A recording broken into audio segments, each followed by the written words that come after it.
know what I did with the twist. Her ex-boyfriend can't stand her 'cause a new man hit her with the Jolly Rancher. And I mean it, I want her, Willy Wonka. And I mean it, call me yo Willy Wonka. I mean it, call me yo Willy Wonka.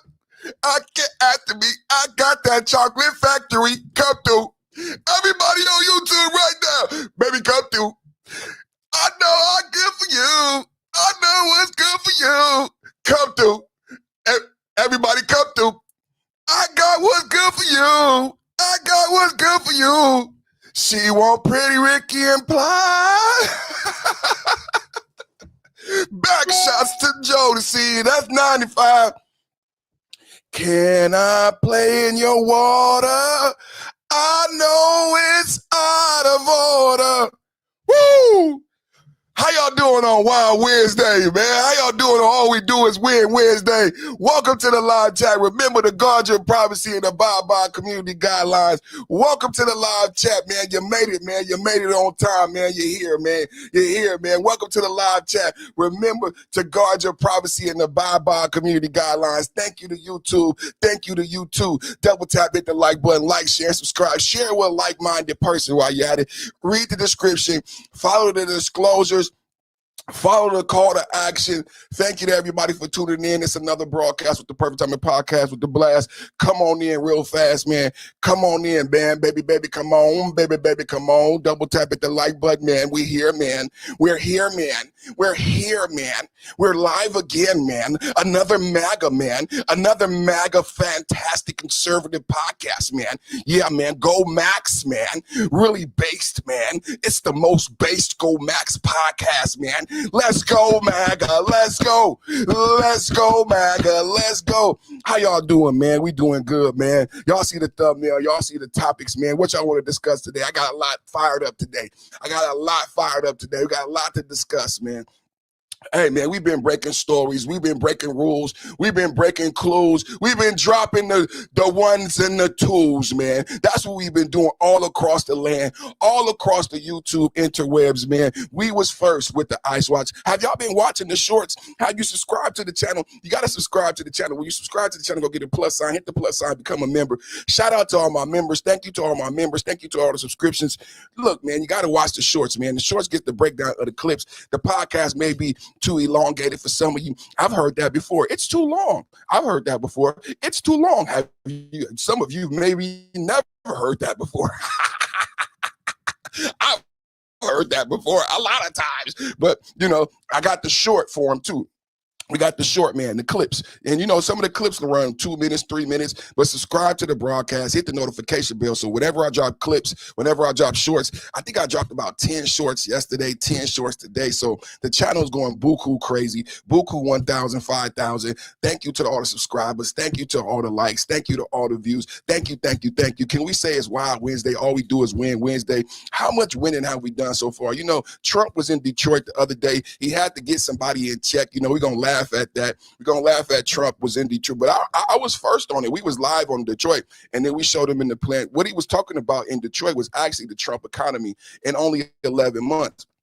And who's been saying it? I've been saying it. I've been saying Trump is supposed to be a lame duck president, second-term president. But for some reason, Trump has been one of the most successful, prolific presidents. But this is his second term, right? We got the big, beautiful bill passed. We got 2.7 inflation. We got 64,000 jobs added. You know, we got peace agreements in Gaza, peace in Israel. Now, Trump wasn't in president when Israel became an issue. Trump wasn't president when Ukraine and Russia became an issue.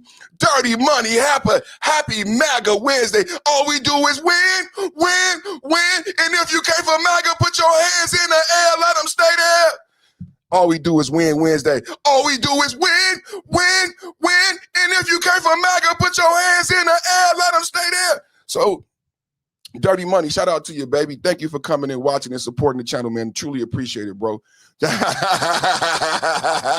Truly appreciate it, bro. We just doing a recap of 2025 at the top of Wednesday because I like to list all the wins.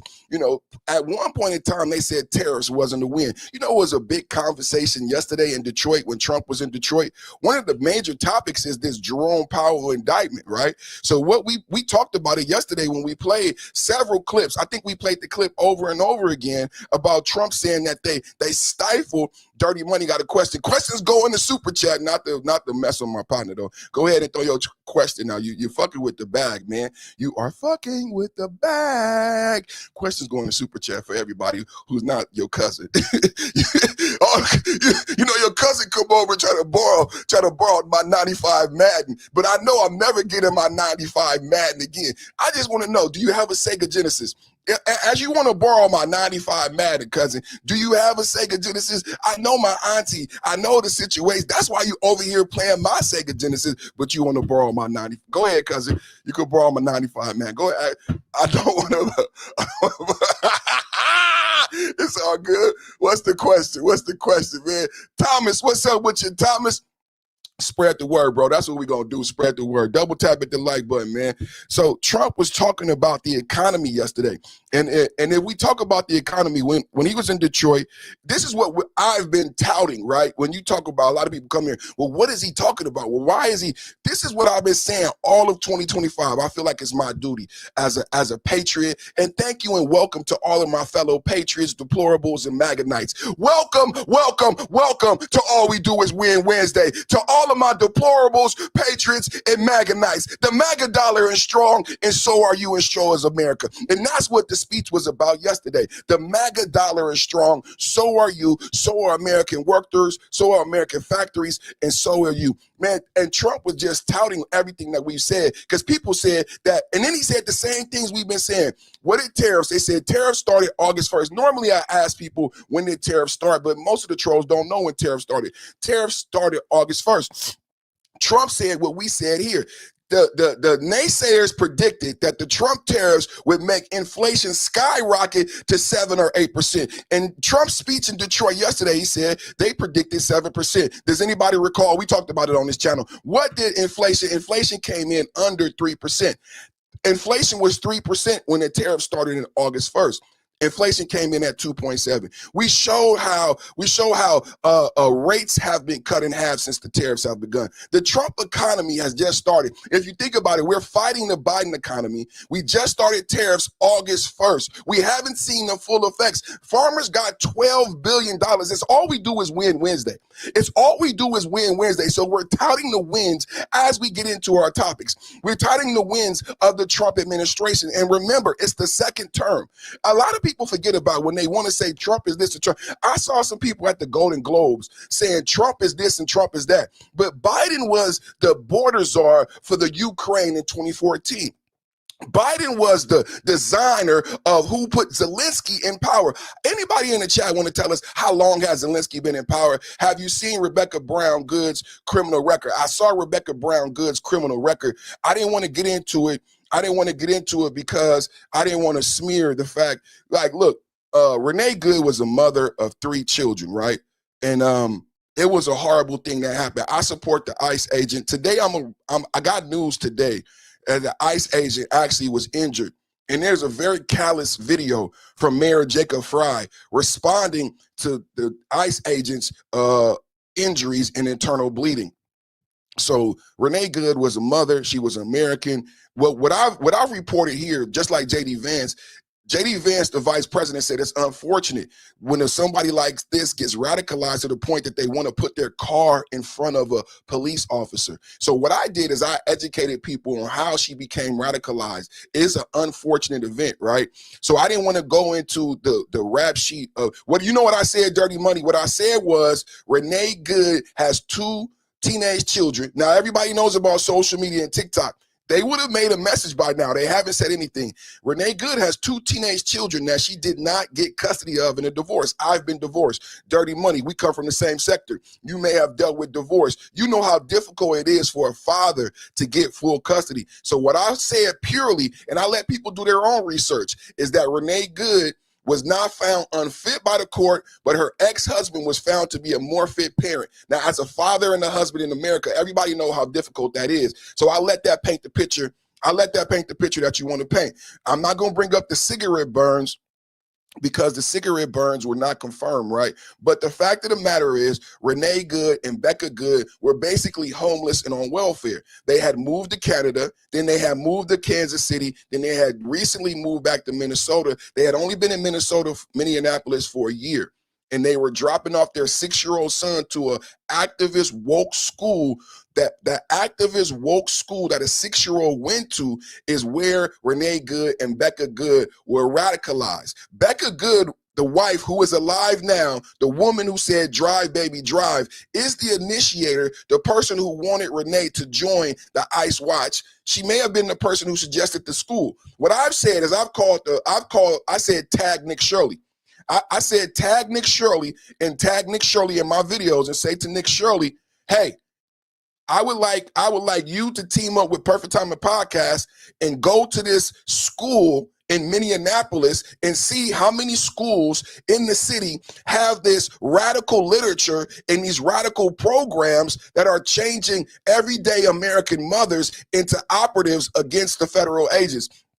So Nick Shirley did a great job going to the daycare centers. The next assignment for Nick Shirley, and I say tag him in the video, is for me and Nick Shirley to go to different schools in Minneapolis. These woke, it's in their charter.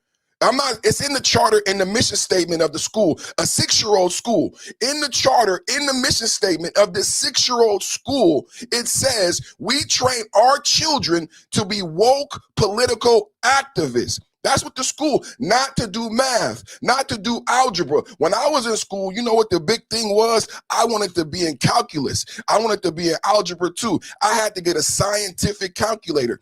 All of the cool kids were in the high-level math and science classes. You know, it was hard for me, brother, Dirty Money. I couldn't afford a scientific calculator, right? I wanted to be in GATE classes. I wanted to be in advanced classes.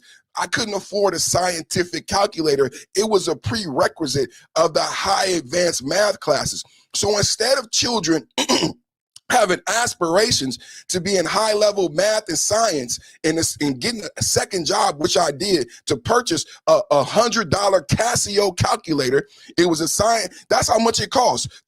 And the teacher didn't buy it for you, or you couldn't be in this math class. So I had to get a job. I worked at Pizza Hut in high school to buy my scientific $150 Casio calculator. But at this school in Minneapolis, the school charter says it specifically focuses on making children woke. Now you know what we are. Where are we? We're in MAGA nation right now. Woke, you go broke. This school specifically says we specifically focus on making children woke political activists. So when you learn that this is the school that Becca Good and Renee Good took the 6-year-old to, and then you find out, because it all is mathematical. You know, I'm methodical. I just told you about my science and my mathematical background. So I'm methodical with my research. So it makes absolute sense to me that this is where and how they learn about Minnesota ICE Watch. This is where they are radicalized and trained how to use their vehicle and how to use their white bodies at this 6-year-old school. This is why Nick Shirley has to be the next place you go. Nick Shirley, it has to be the next place you go.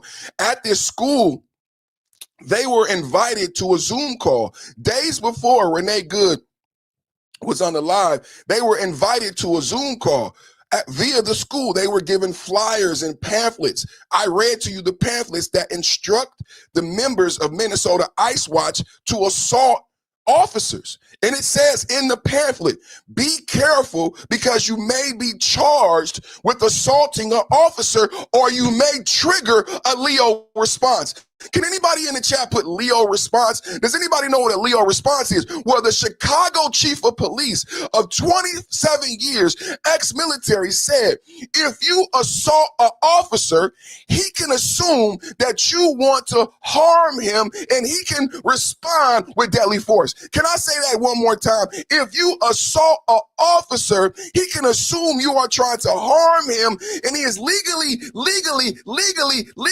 able to use deadly force. And in the case of the ICE agents possess immunity. Remember what I told you about the law of supremacy and who has the supreme law of the land? The feds. And then I broke down to you something that some people are saying, but a lot of people are not saying.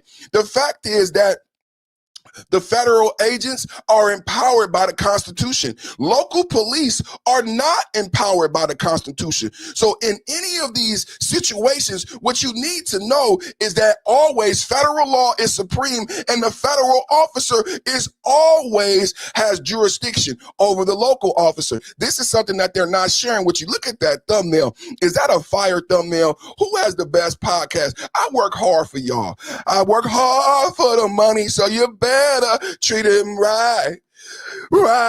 He works hard for the money. He's so hard, honey.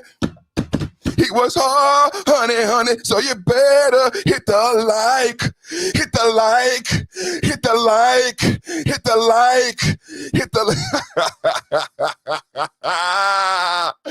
Yeah, man. Double tap at the like button, man. We having a good time, man. We having a good time. Y'all know where y'all at, right? It's the Perfect Timing Podcast, back with the blast. Shout out to my brother Dirty Money, man, for that alley-oop. Shout out to my brother Dirty Money for that alley-oop.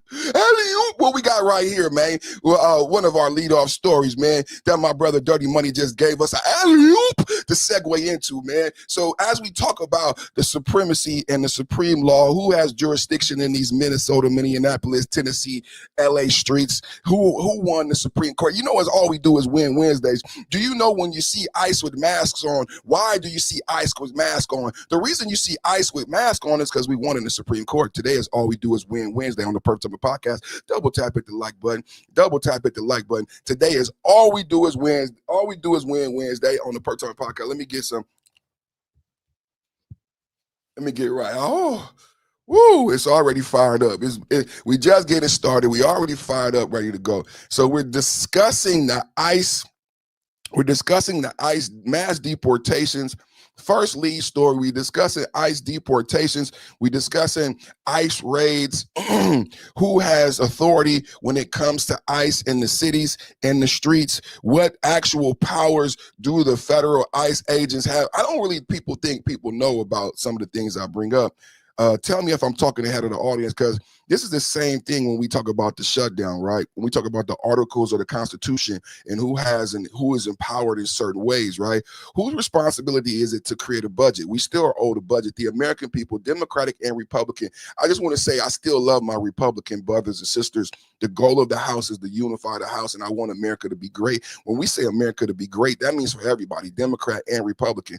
Right now, the Congress still owes us a budget.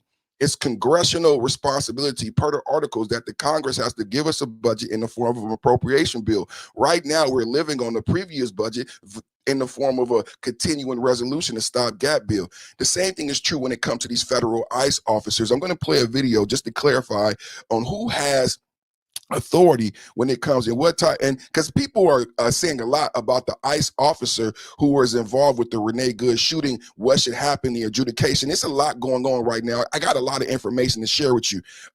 They are talking about 6 of the district attorneys in Minneapolis. They're reporting that they stepped down. Now, remember who told you this first. Remember I told you that when one of the people in my chat said, perfect, slow that down. Becca Good is saying, drive, baby, drive. And I said, no, she isn't. I thought I heard her say no. And then we slowed it down. The ICE agent is saying no because he's hit. I have reports of internal bleeding. Becca Good is saying, drive, baby, drive. And then we had a discussion. Jesus lives, has risen, says, repent your demons. And Liberal Claw, shout out to you, Jesus. Thank you for that $5 super chat. See a super chat, send a super chat. I would like, back to the story. And thank you for blessing the chat. So, where were we at, brothers and sisters? Where were we at? Let's play the video. Then I'll catch back up. I got distracted. But if you send in a super chat, I will stop the show and read your super chat. This is from Homeland Security. So you guys, I'm giving you my sources here. This is from Homeland Security, just so you know we sourced up. We sourced up over here. This is from Homeland Security. The reminder to all ICE officers, you have federal immunity. Do you guys hear that? This is from homelandsecurity.gov. This is a real source. That's right. Bless ICE. Let me highlight that real quick. God bless them, man. Shout out to that. No. This ain't propaganda, brothers and sisters. This is from Homeland Security. This is official. That's why I like to show my sources, right? So Homeland Security is saying, reminder to all ICE officers, you have federal immunity in the conduct of your duties. Now, remember, we laid the foundation with the law of supremacy. We've talked about it before. We brought it up, that federal law is supreme over local law. And actually, these federal ICE agents are empowered by the Constitution when local police officers are actually not. But that's another conversation for another day. You have federal immunity in the conduct of your duties. Anybody who lays hands on you or tries to stop you or tries to obstruct you is committing a felony. How many times did we say that? And Pam Bondi said you will be prosecuted federally. You won't go to a local court. You won't see a local judge. You will go to a federal court, federal judge, and when found guilty, you will go to a federal prison. Please educate the public about these whistles, about these ICE watch tactics. You will be charged with a federal crime, and the feds have a 90% conviction rate.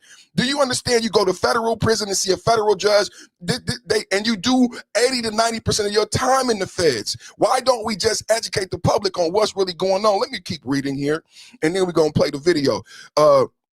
You have immunity to perform your duties, and no city official, listen to this, the law of supremacy, no city official, no state official. Now, no illegal alien, no leftist agitator or domestic insurrectionist can prevent you from fulfilling your legal obligation and duties. Why is this true?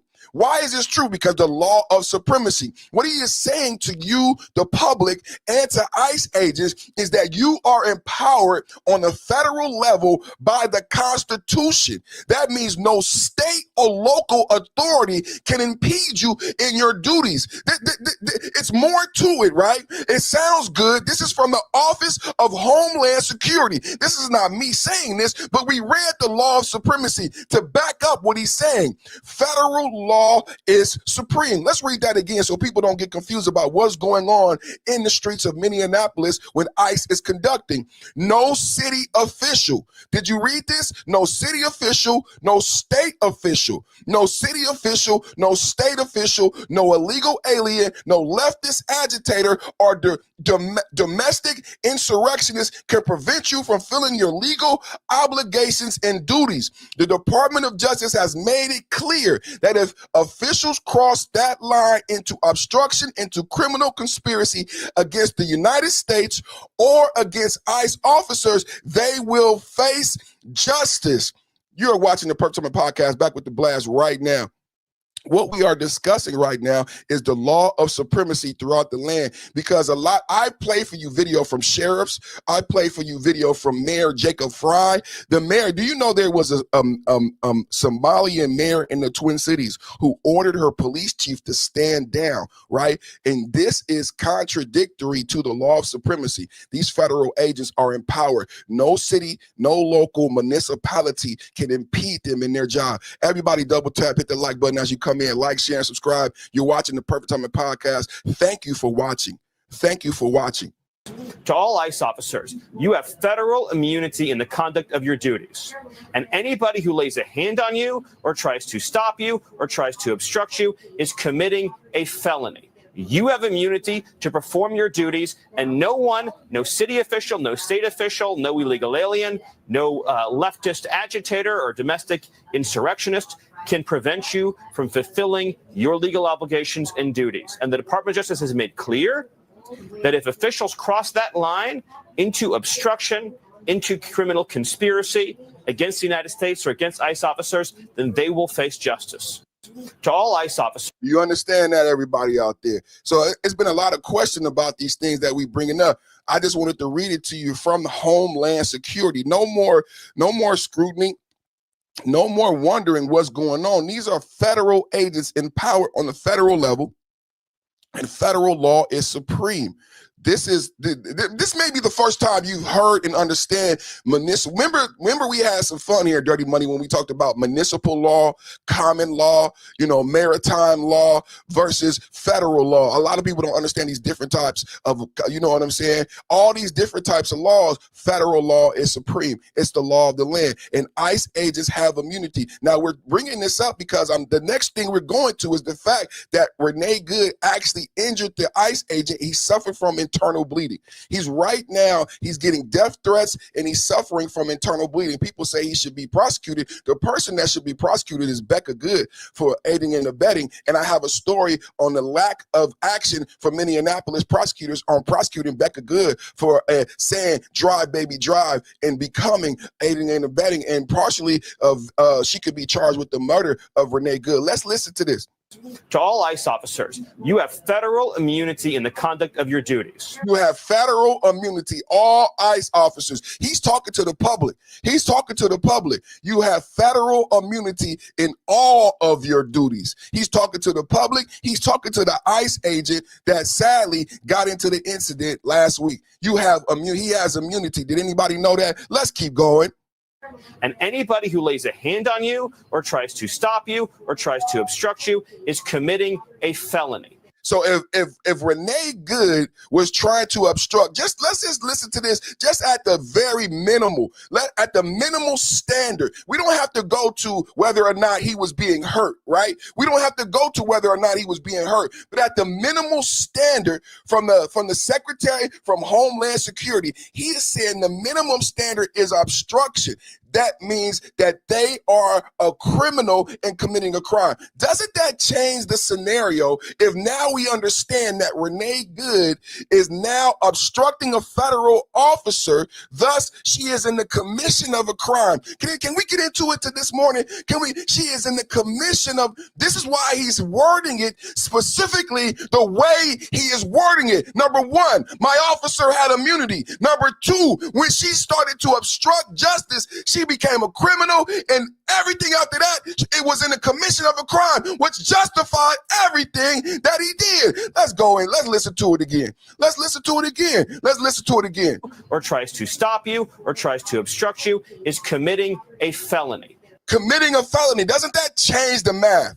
If Renee Good was committing a felony when we put the car in reverse, when she put the car in drive, when she obstructed traffic, if she was committing a felony in obstructing a federal officer, then doesn't that change the matter? Now, we just reported yesterday, and now you hear reports about Minneapolis. It is illegal to flee a traffic stop. Do you guys know that?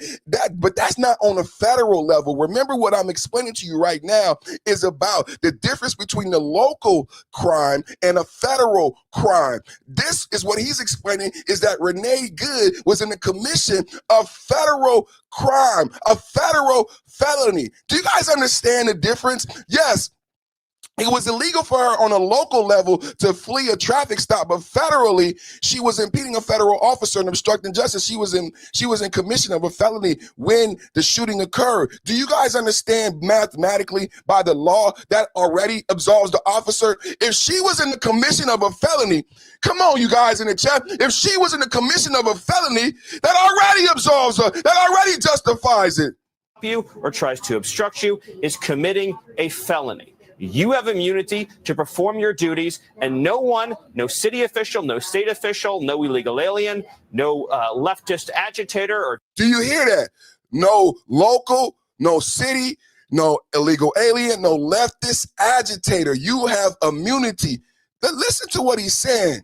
Domestic. I'm not saying it. I'm not saying it. This is Homeland Security. Do we need to show the source again, y'all? Do we need to source it up again? Source it up, you do too much. Source it down, you do too much. Source me down, you do too much. Homeland Security, DHS.gov. This is not conjecture. This is not my opinion. This source is a government source. You may not like the government, but he is the Homeland Security Secretary. This is not conjecture. This is not coming from the black guy with the tight eyes. This is coming from .gov, DHS.gov, reminding the public, reminding the federal ICE agents they have immunity. They have immunity. Let's play it again. They have immunity. Shout out to my brother Dirty Money for bringing that up, man. Dirty Money, What a segue. What an alley-oop. What an alley-oop. To all ICE officers, you have federal immunity in the conduct of your duties.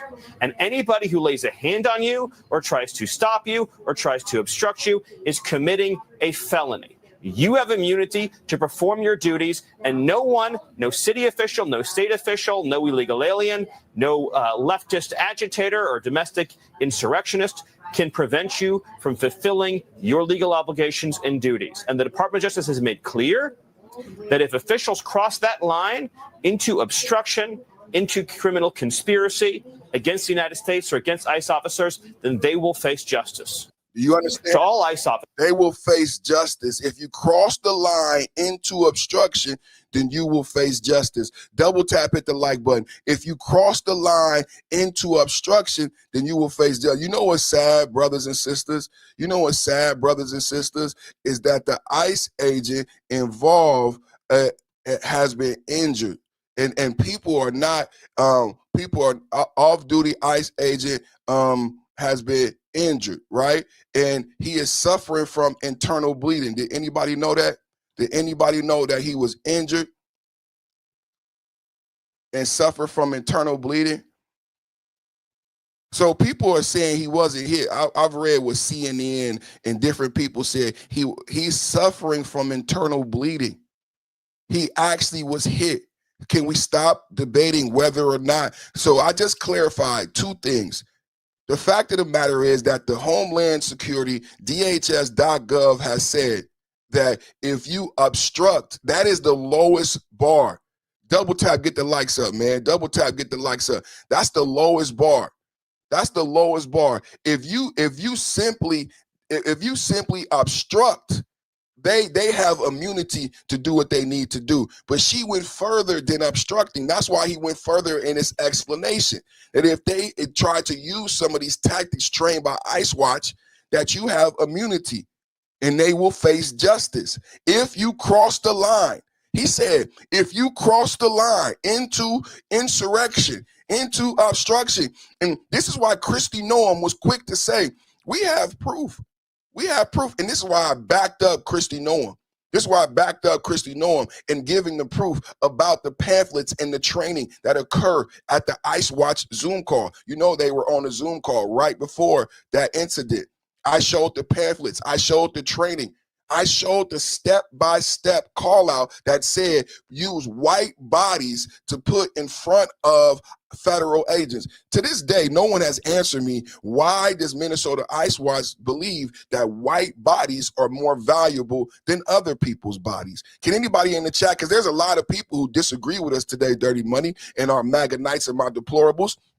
Can you explain to me why Minnesota ICE Watch specifies white bodies? Because they're supposed to be Democratic and liberal. Isn't it funny when the Democrats and the liberals, it's okay for them to be sexist and racist when you're not on their side, right? So why, I would love for them to clarify to me, why do you feel white bodies are more valuable than other people's bodies? Because they specifically call out, say, because there's no coincidence. I know a lot of people at home don't know, but I know you have been wondering, why is it always a white woman in the middle of the federal agents? Why is it? Because they've been trained. This is per the training. Put white bodies in between federal agents. I was surprised to read it, right? I was surprised to read it because these are Democrats and liberals. They're not supposed to be racially biased. Why would they assume that a white body was more important than another body? Anybody want to answer that for me? Anybody want to answer? I'm probably they don't want to answer that for me. But let's go to the fact that we just saw what Homeland Security said about immunity, right? So now let's educate the audience. Brand new information, breaking news, Perfect Timing Podcast. Double tap at the like button, like, share, subscribe. The officer involved with the Renee Good shooting suffered injuries, and he is currently injured and suffering from internal bleeding. Our prayers go out to all ICE agents, especially the guy involved who is now injured. This is from CBS News. Breaking: the ICE agent who fatally shot Renee Good on January 7th in Minneapolis, Jonathan Ross, suffered internal bleeding to the torso following the incident. according to 2 U.S. officials briefed on medical condition. This is breaking news. You heard it here first. Breaking news. You heard it here first. ICE agent involved with the shooting is suffering from injuries, internal bleeding, and nobody seems to care. But when I say nobody seems to care, look at that fire thumbnail. Let me go back to this story and let me go back to this story because there's video, and I think it's in poor taste. And this guy is an elected official. There's video of Mayor Jacob Fry poo-pooing the fact that he was injured. It's absolutely disgusting. It's video of Mayor Jacob Fry poo-pooing the fact that now we heard from Homeland Security that the federal officer is empowered by the Constitution to do his job, and he has immunity. And do you know what other wording I wanted to go into? You know what other wording I wanted to go into is the fact that the Homeland Security said obligated by the Constitution. And here it is, Mayor Jacob Fry, callous and cold, public official, no heart, callous and cold. When he learned that, what's his name? Jonathan Ross, say his name, because people want to say her name. Jonathan Ross, a 10-year veteran of law enforcement who did not want this to happen. His wife is now facing being doxxed and death threats, suffered internal bleeding when he was ran over by a 4,000-pound SUV from a radicalized leftist. This is not conjecture. And this is Mayor Jacob Fry, an elected official, Democratic official who should have been worrying about Somali billion-dollar fraud. Do you see the Somalians in the background? This is laughable because the whole reason we're there is because of Somalian fraud. Do you see the Somalian official in the background? So he got more love for Somalians who steal $19 billion. That's why I love Trump. Trump just ended their temporary protection status. They got to leave by March 17. Somebody put 3/17/26 in the chat. Somebody put 3/17/26 in the chat. Temporary protection status removed. They had a temporary protection status since 1991. They've been on welfare for 10 years. 80% of Somalians on welfare. Temporary protection status removed. Can we get 3/17/26 in the chat? 3/17/26 in the chat. This Mayor Jacob Fry, when he learned about the ICE agent being injured, this is Mayor Jacob Fry, Minneapolis, Minnesota, a Somali sympathizer. And his reaction to the federal agent who had immunity and obligated to do his job.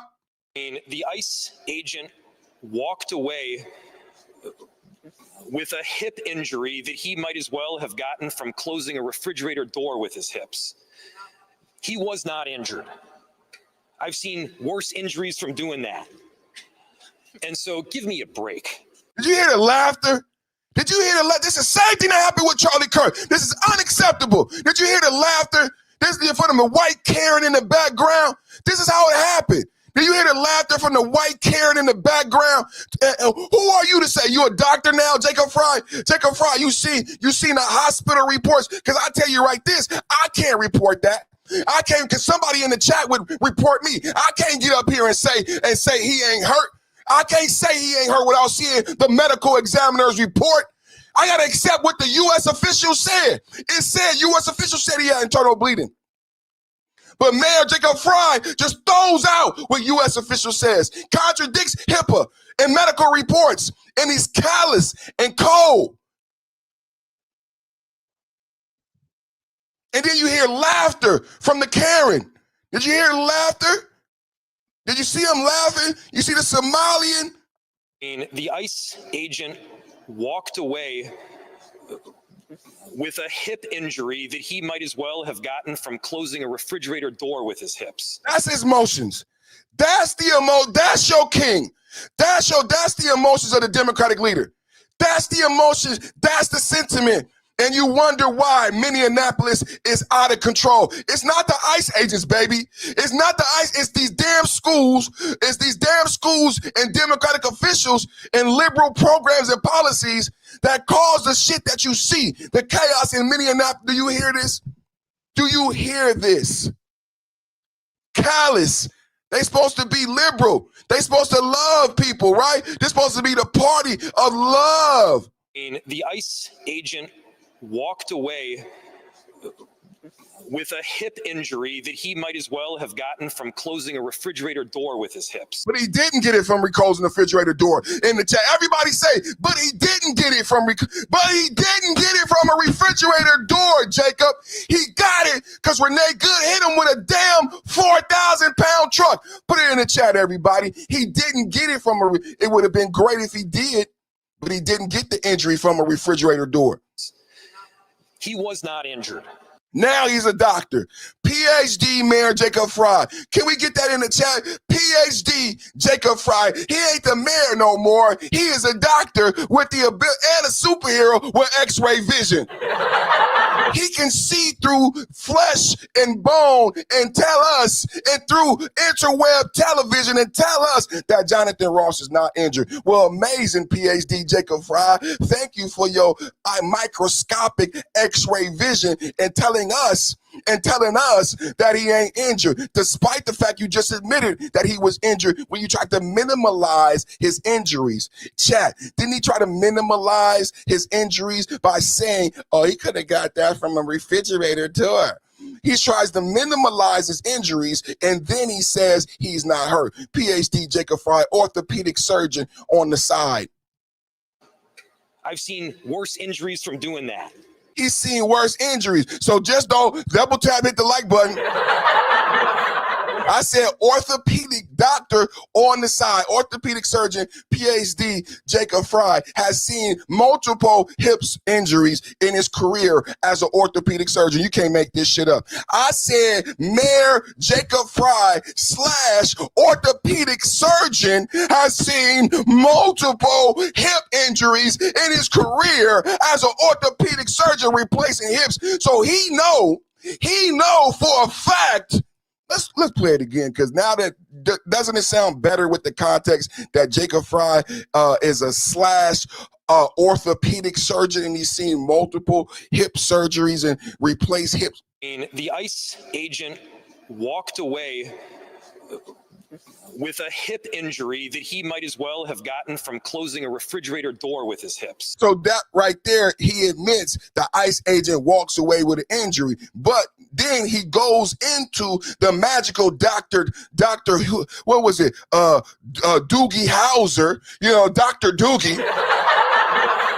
This is Jacob Fry / Dr. Doogie Howser, and he's about to give us his medical expertise on how and why the ICE agent who possessed immunity and who was obligated to do his job that day is not actually hurt, despite reports that he's suffering from internal bleeding. Come on, Mayor Jacob Fry, you're such a nice and warm and loving human being. He was not injured.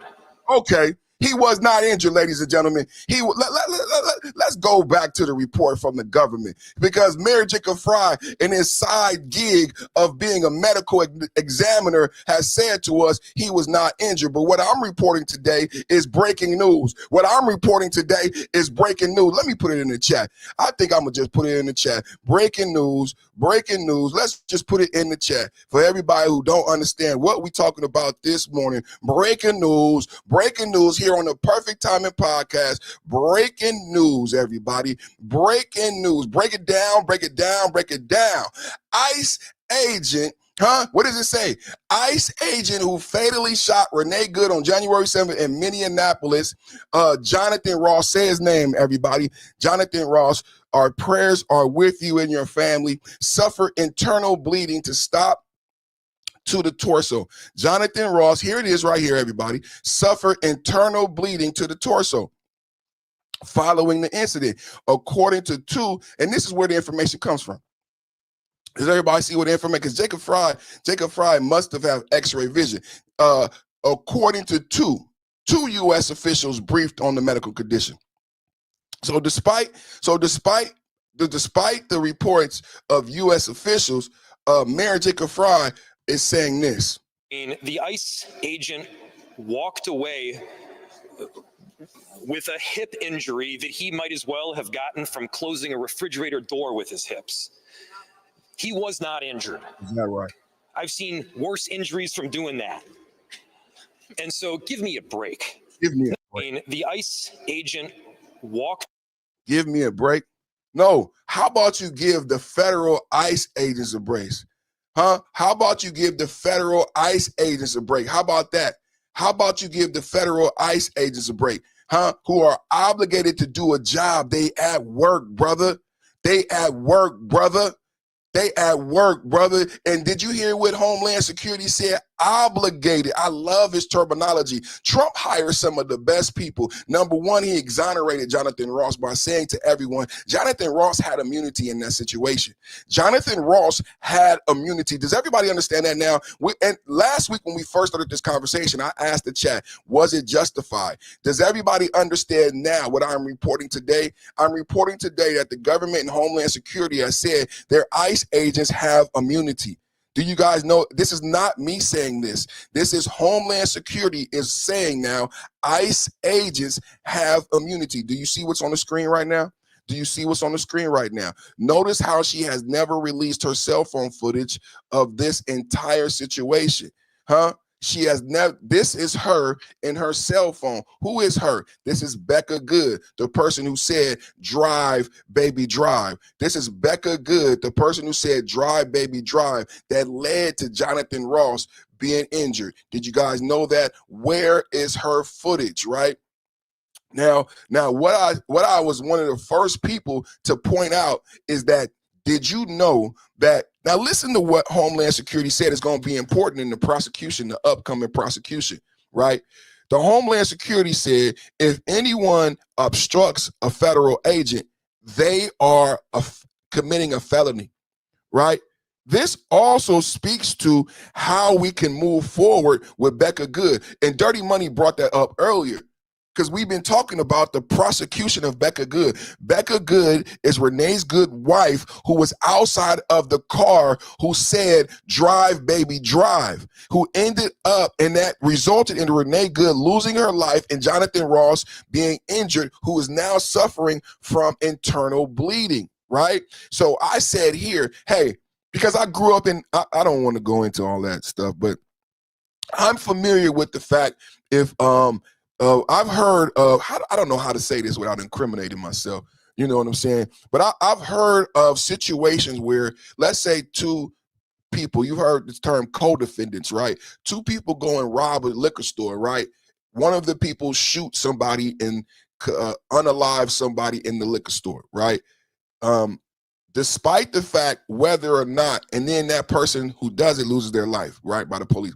Despite whether or not that person who went with you in the commission of a felony crime actually pulled the trigger, they still can be charged with the resulting death that occurred, that resulted from the felony crime that you both were committing. Do you guys understand that? This is something that I knew about, you know, since a young man.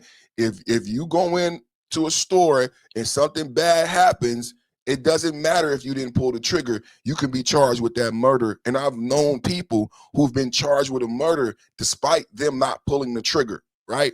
I'm not proud to say it, but I know I've known about this a lot of times. This is something I'm familiar with.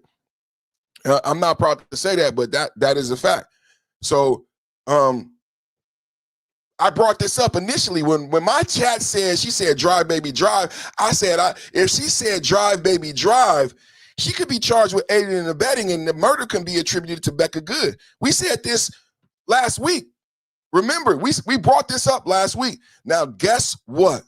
Now, what I also reported is that what I learned when I talked about federal law, Supreme. So in the federal case that is impeding and may come, the feds cannot charge Becca Good, right? She would have to be charged locally for aiding and abetting, and then they could charge her with the felony murder. So listen to this story. Listen to this story, right?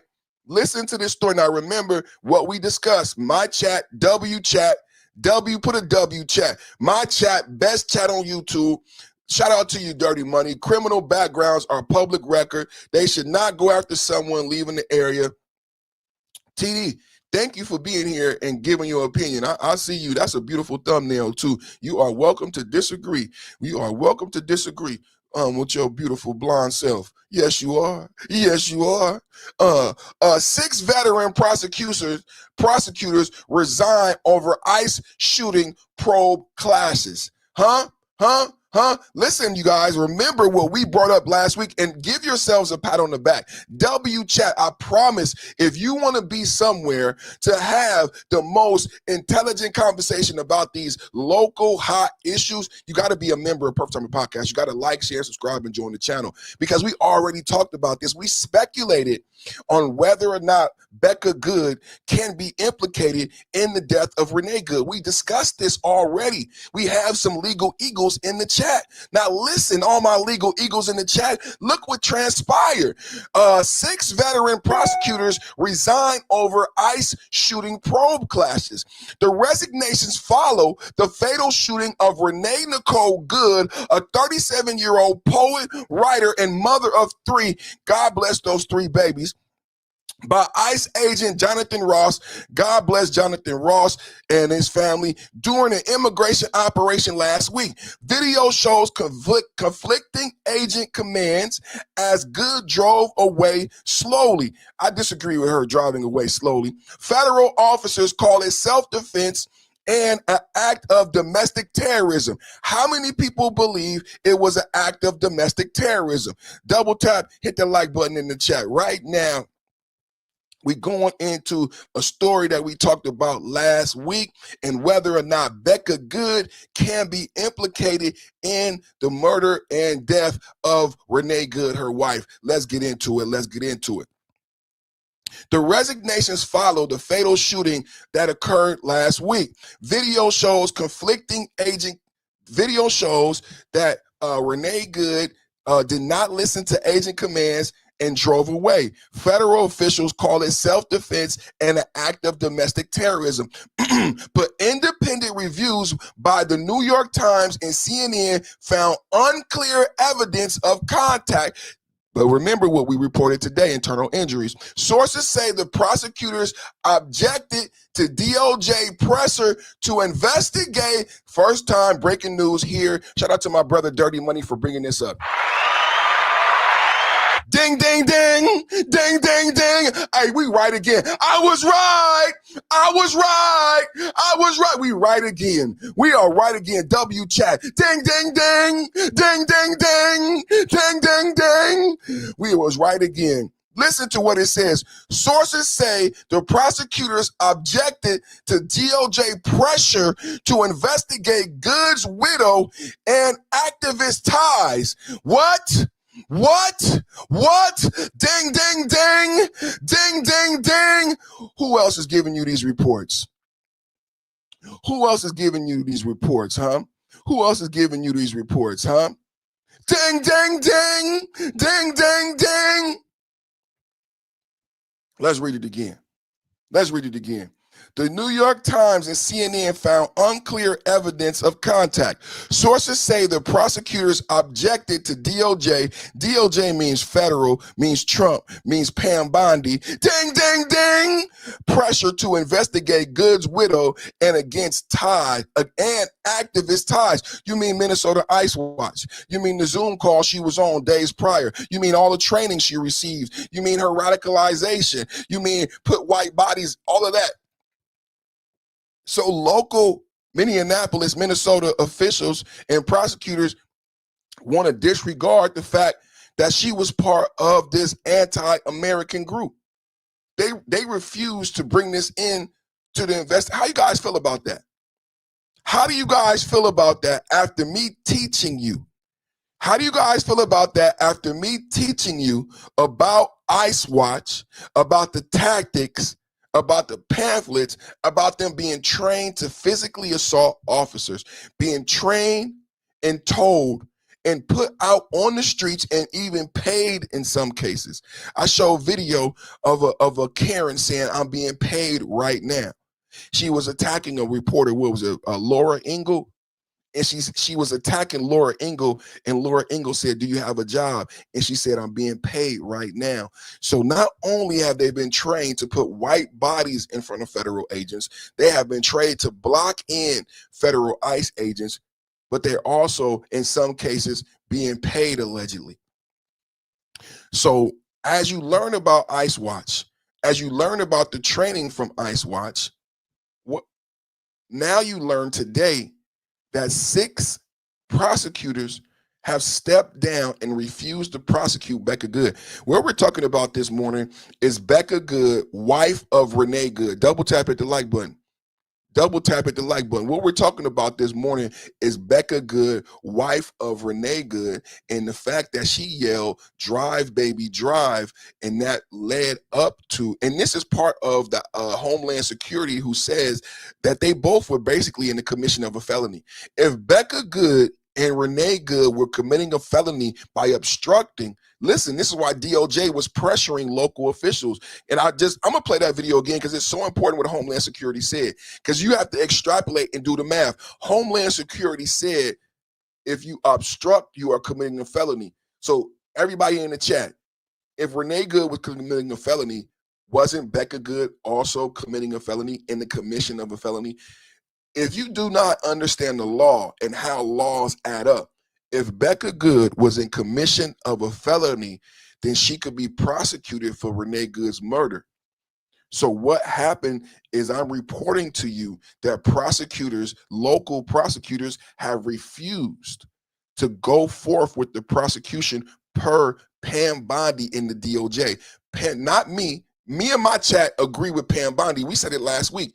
We said last week, Dirty Money brought up today, we said last week that Pam Bondi should prosecute Becca Good for saying, "Drive, baby, drive." Now we learn this week that they consider both of them to be felons in the commission of a felony. So DOJ is pressuring local prosecutors to prosecute Becca Good, and they quit. Let's read the story. What I am reporting to you is that sources say prosecutors object to DOJ pressure to investigate Good's widow. A lot of people are new here. Double tap at the like button. How many people are new here? Got a dip. Thank you for being here, man. Shout out to you, brother. I'm going to highlight you in the chat real quick. Y'all subscribe to Dirty Money channel. So what they're saying is, the local prosecutors refuse to investigate the widow, Becca Good. How many people know who Becca Good is when I say that name? Becca Good is the widow who was outside of the SUV, who said, "Drive, baby, drive," and was antagonizing the ICE agent, Jonathan Ross. And we still don't have her video. She was recording video. So just to bring you up to speed, Becca Good was the widow, and she was outside of the car. She said, "Drive, baby, drive." Both Becca Good and Renee Good were part of insurrectionist Minnesota ICE Watch, where they received training via Zoom call days before this event on how to create blockades and use white bodies to stop the ICE agents. Obstruct, which is a felony, which we just learned. Now, what I'm reporting to you right now is that not only has Jonathan Ross suffered internal bleeding, the ICE officer involved with the shooting was injured and he has suffered internal bleeding. Jacob Fry, mayor of Minnesota, callously reported that he doesn't believe that he is injured despite U.S. official reports. And now we learn local officials are refusing to prosecute Becca Good, the widow of Renee Good, and her activist ties. Listen to this. While limiting scrutiny of Ross, prompting their exits and concern over ongoing fraud cases like the $250 million Feeding Our Future scheme. Do you understand that? Do you understand what's going on? So this is the video right here. ICE agent was hit by Renee Good in Minneapolis, suffered internal bleeding to the torso following the incident, per CBS News. 2 U.S. officials now indict Good's wife for telling her to run over the ICE agent. Later. That's fine. U.S. citizen, former at us? You want to come at us? I say go get yourself some lunch, big boy. Go ahead. This is Becca Good. This is Becca Good. This is Becca Good right here. And then you're going to hear her say, drive, baby, drive. We're going to slow it down. What I did, I just slowed it down in slow motion. And this is what they're saying she should be prosecuted for. Get out of the car. Did you hear it? Drive, baby, drive. We're going to play it one more time. Now, what I've said about Renee Good and what Homeland Security said, that she is in the commission of a felony right now. Right now, as she is obstructing ICE officers and not following instruction, what Homeland Security said, she is in commission of a felony right now, and they are obligated to do their job. Obligated. Right now, she is in commission of a felony. The question right now is, do you believe Becca Good? Put a 1 in the chat right now. Everybody watching right now, put a 1 in the chat. Do you believe Becca Good should be prosecuted for her role in this incident, for her antagonizing the ICE agent right here? This is Becca Good, the wife. We never knew that. We had to learn this later. We had to learn later that it was multiple people in the vehicle, and that one of the people was bold and brave enough to get out of the car and threaten the ICE agent. And then she instructed her wife to run over and hit the ICE agent. You hear ICE agents tell her, get out of the car. This is a slow motion so you can hear it clearly. Again, get out of the fucking car. He goes in reverse. This, to me, is one of the most important parts, because this is where she looks Jonathan Ross directly in the eye.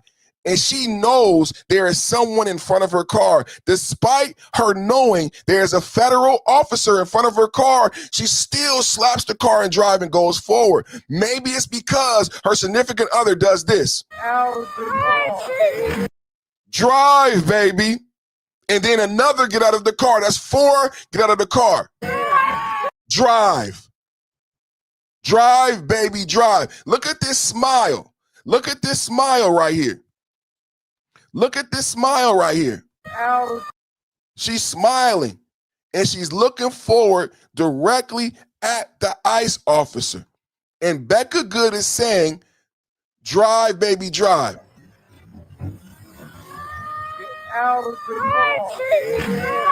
Drive, baby, drive. That is what we're discussing today.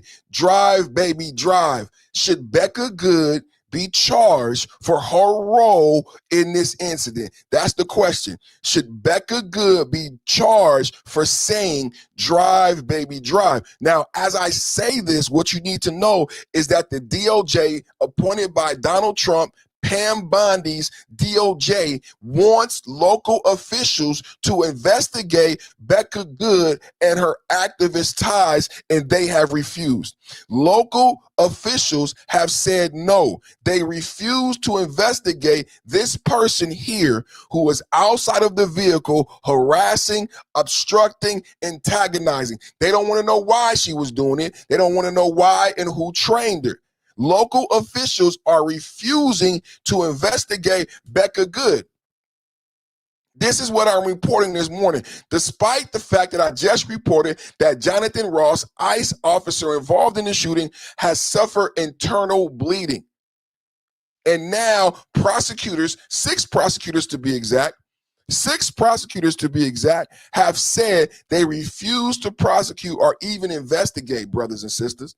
6 veteran prosecutors resign over ICE agent shooting probe clashes. DOJ pressure to investigate Good's widow and activist ties. They rather resign than even investigate. They rather resign than even investigate what actually happened. It's actually sad. It should be criminal. It's actually sad, and it should be criminal. It's their obligated. It sounds like Jasmine Crockett, right? When she felt that she can get on a jet plane and leave Texas, right? When she felt she can get on a jet plane and leave Texas. CBS confirms ICE agent who was forced to deploy lethal force against Renee Good, suffered internal bleeding in the torso, directly contradicting slanderous reports by high-ranking Democrats in mainstream outlets like CNN that her vehicle never made contact. Do you guys understand?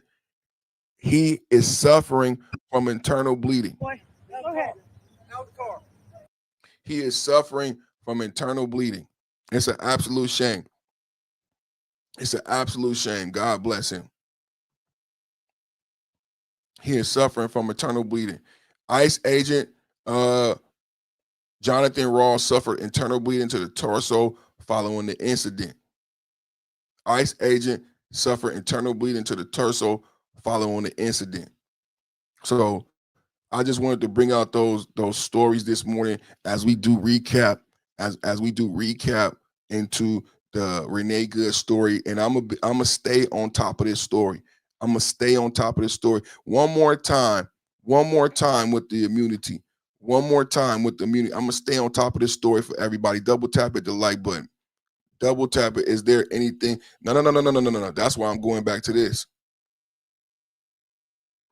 That's why I'm going back to this. That's why I'm going back to this so y'all can get the information. This is from DHS.gov. This is from DHS.gov. This is not from your favorite YouTuber. I know I'm your favorite YouTuber, and I know you love being here. I love you being here. I love you being here. Double tap at the like button. You know what I'm saying? I love you being here. Let's go to Homeland DHS again so you understand what we're talking about this morning. To all ICE officers, you have federal immunity in the conduct of your duties. And anybody who lays a hand on you or tries to stop you or tries to obstruct you is committing a felony. So just to give background to what we read, anybody that lays a hand on you or try to stop you is committing a felony. So when we read a report about DOJ pressuring local officials to prosecute Good's widow, this is why. This is the language you need to understand. This is why I love the way I do my podcast. I'm giving you this methodically, mathematically, so you can understand it. When you hear about 6 prosecutors stepping down because the DOJ is pressuring them to prosecute Good's widow, Becca Good, then this is why, because they were both in the commission of a felony. Listen to Homeland Security logic behind why the federal government would want local officials to prosecute Renee Good's wife. To all ICE officers, you have federal immunity in the conduct of your duties.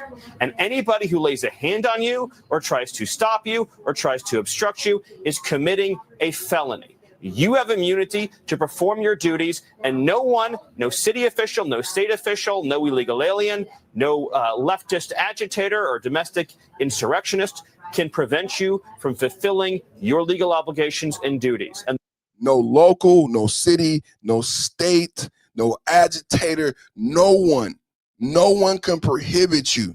She could not be perpendicular and block the road. What they've been trained to do is block ICE agents. This I'm so glad, because a lot of times the government, under Biden, why do we say Sleepy Joe, you guys? Why do we say Sleepy Joe? Because he did not do this level of education. He did not have people come out and tell the citizens the law and why and how this happened and why and how it may happen again. You need to understand that if you do what you've been trained by ICE Watch, you are committing a felony, and you may end up prosecuted on a federal level, or you could end up hurt because you are impeding federal officers empowered by the Constitution. the Department of Justice has made clear that if officials cross that line into obstruction, into criminal conspiracy against the United States or against ICE officers, then they will face justice. To all, that's what happened. You will face justice. You will face justice. Double tap at the like button. So when you hear that the DOJ wants them to prosecute Rebecca Good's wife, this is why. This is why. And now everybody in Minnesota doesn't feel the same way about ICE. Let me see what else I got here before I go to that. Let me see what else I got here. Ilhan Omar Somebody said she need to get out of office. Not only Jacob Fry, but Omar too. I strongly support revoking Ilhan Omar's citizenship and deporting her. How many people think Ilhan Omar should no longer be in Congress? Put a 1 in the chat if you think she's not fit for Congress. Put a 1 in the chat if you think Omar is unfit for Congress. Put a 1 in the chat. I love and support ICE. I love and support you. I love and support you. Yes, I do. I love and support ICE too. Double tap at the like button. How many people believe Ilhan Omar? There you go. Let me see them ones. Light up the chat with them ones, man. Let's hear from Ilhan Omar right now. Congresswoman, Republicans have repeatedly stated that you committed immigration fraud. Are you at all worried about a formal investigation that could perhaps lead to your deportation? Well, you're one of those people. I don't know what that means, but are you at all concerned? Do I look concerned? I guess not. Okay. All right. What about the Minnesota fraud hearing? You didn't show up for that. Do you think you should have? Why should I have? Well, it happened in your state. Don't you want to defend your position? There were people. What? Why should I have? What? Why? This is unbelievable. This is an elected official. Like, she can't get unelected, y'all. This is arrogance on 10. How many people believe elected? This is what we've been saying about Democrats the whole time.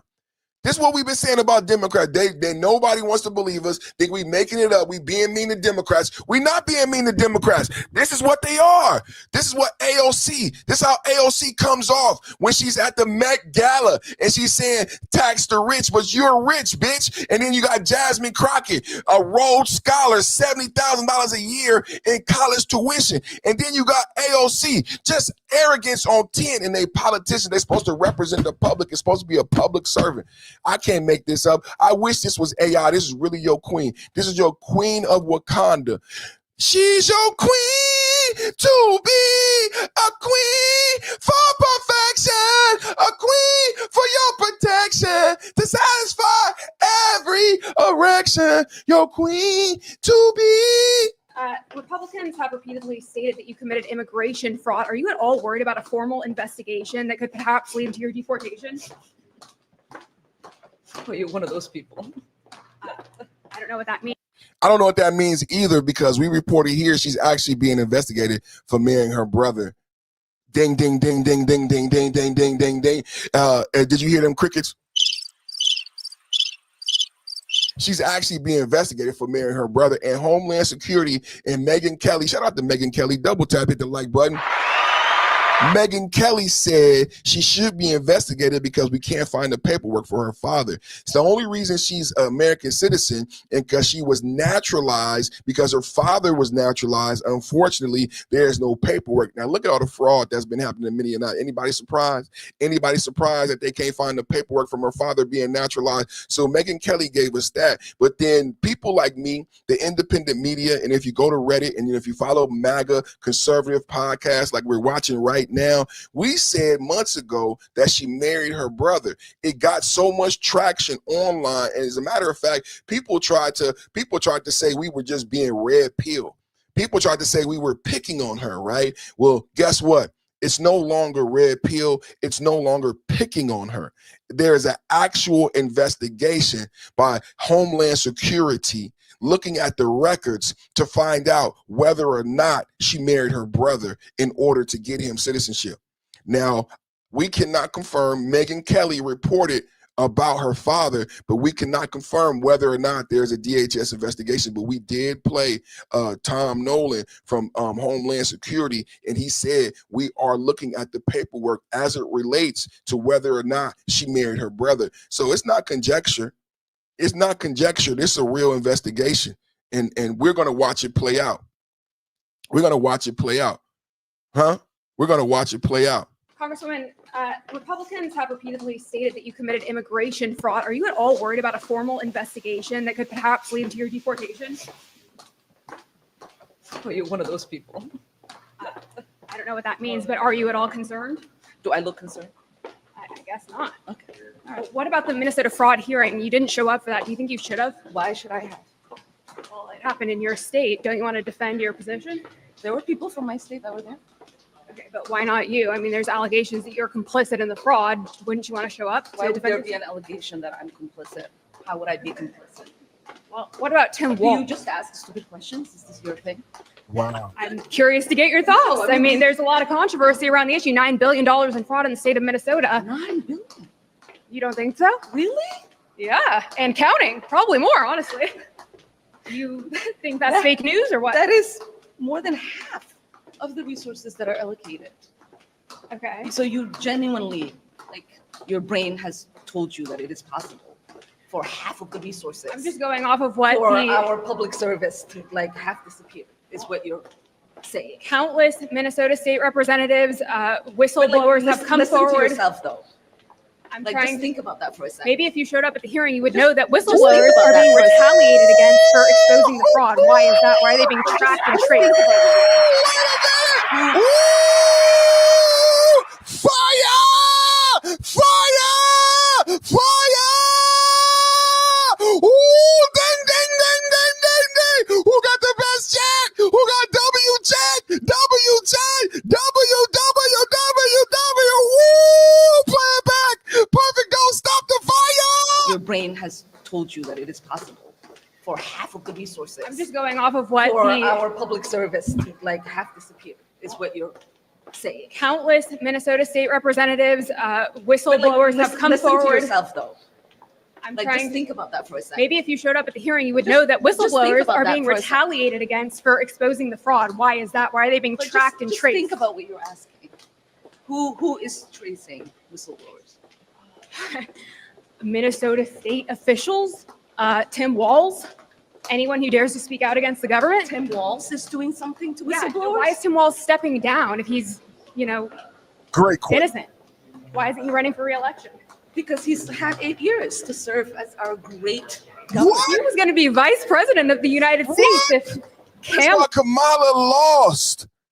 This why Kamala lost. She couldn't be honest about Biden. She couldn't distance herself from Biden.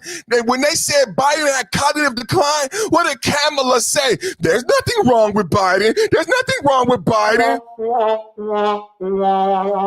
And then she comes out in a book, 107 Days, and says, I was hypnotized. She comes out with her book, 107 Days, and says, the Democratic Party was hypnotized, and we all should have asked him to step down. But when asked during the campaign about cognitive decline and why he's not running, why is Tim Walz not running? Why is Tim Walz not running? I almost called her out her name. I almost said a cuss word. I'm not. Play it back. You don't think so? Really? Yeah, and counting. Probably more, honestly. You think that's fake news or what? That is more than half of the resources that are allocated.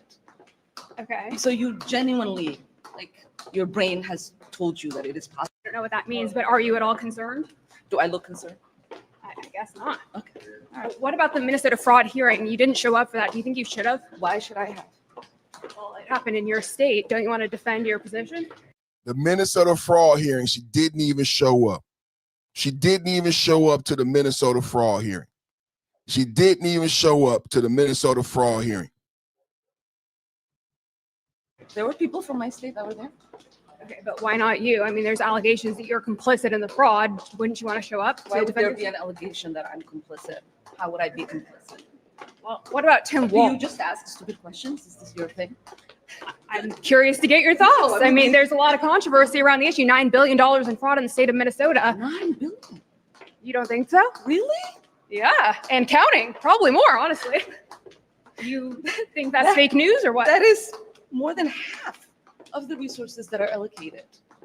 Okay. So you genuinely, like, your brain has told you that it is possible for half of the resources. I'm just going off of what for the our public service to like half disappear is what you're saying. countless Minnesota state representatives, whistleblowers have come listen to forward. yourself though.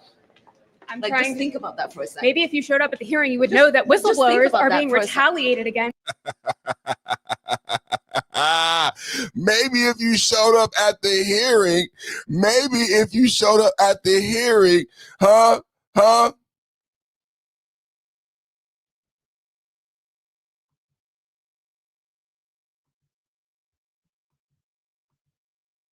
For exposing the fraud. Why is that? Why are they being But tracked and just traced? think about what you're asking. Who is tracing whistleblowers?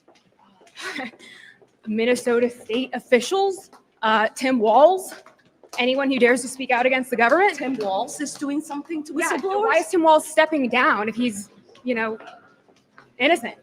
Why isn't he running for re-election? Because he's had 8 years to serve as our great governor. He was going to be vice president of the United States if That is not what he said in his campaign. That is not what he said when he posted it. He said he wanted to work from the shadows and he didn't want to bring light to the fraud. Kamala won. Yes, and he would have Kamala been an excellent vice president. Did y'all like this person? Oh shit. Our great governor. He was going to be vice president of the United States if Kamala won. And he One more time. Innocent. Why isn't he running for re-election? Why? because he's had 8 years to serve as our great governor. He was going to be vice president of the United States if Kamala won. Yes, and he would have been an excellent vice But president. now he's stepping much down. better than the person we have right now. Now he's stepping down as governor. Any comment on that? You don't think he's maybe complicit? He is focusing on trying to make sure our state remains great. All right, have a nice day. Thank you. You too. Please read. Have a nice day. Have a nice day. Have a nice day. You can't make this stuff up. Who elected these people? Jacob Fry, Jacob Fry, Congresswoman, Ilhan Omar. They're just heartless individuals. Just who chose these people? I have no idea who chose these people, but thank God we live in America and we have elections, and they will be up for re-election real soon. 2026 is an election year, and we're gonna handle it. We're gonna handle it in 2026. Now, I mentioned earlier about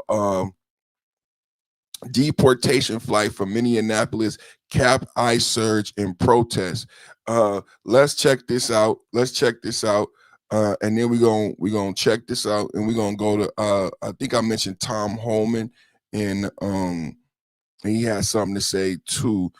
Is that the brother? Let me make sure I got the name right. Yeah, Tom Holman, and he's gonna be talking about anti-ICE protesters, and I think he's basically going to reiterate what we heard earlier from Homeland Security. Before we go to Tom Holman, let's go to deportation, because today's focus is on ICE mass deportations, ICE chaos, and we've been giving out reports about Becca Good, Renee Good. Double tap, you might have to rewind, double tap, hit the like button. Right now, we're talking about deportation flight from Minneapolis caps ICE surge amid protest.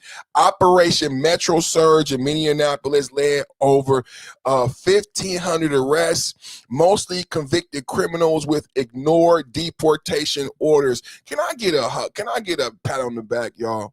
Can I get a pat on the back? Do y'all know how many days I've been explaining to people how and why ICE has been so successful, how they can put up numbers like 1,500 arrests? In Operation Chattahoochee Crunch in New Orleans, 5,000 arrests in several days. In Operation Charlotte Web in North Carolina, 10,000 arrests in several days. Over 600,000 in total, and over 80% of them criminals. And I said to the people, I said, do you guys know how this is happening? Do you know how this is happening?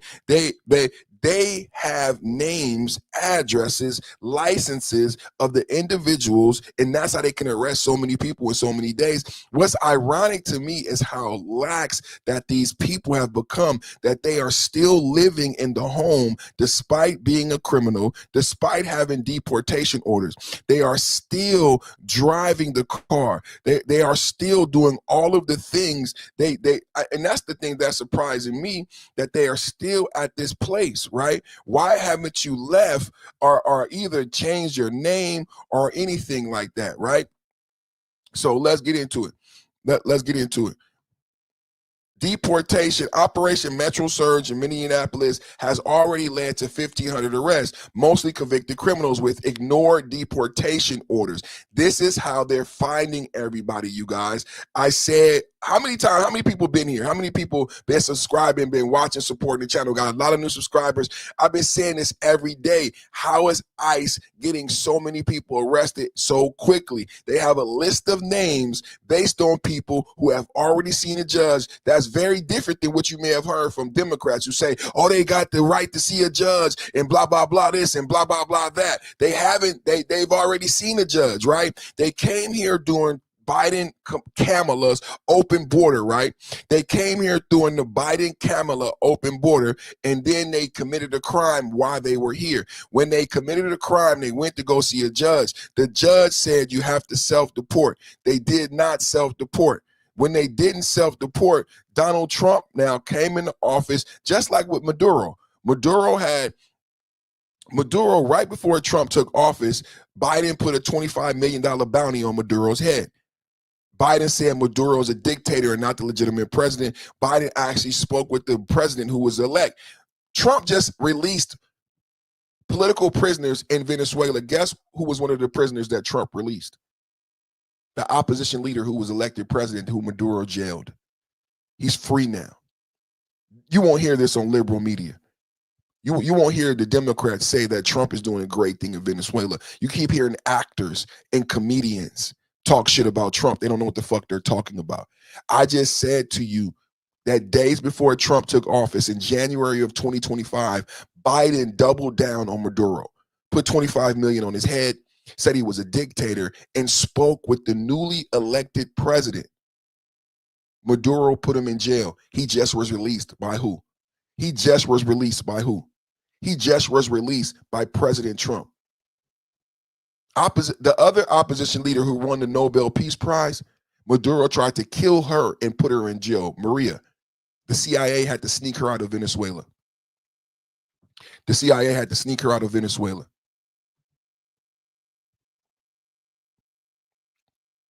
So today we talking about Operation Metro Surge and 1,500 arrests, mostly convicted criminals who ignored deportation orders from countries like Laos, Somalia, and Mexico.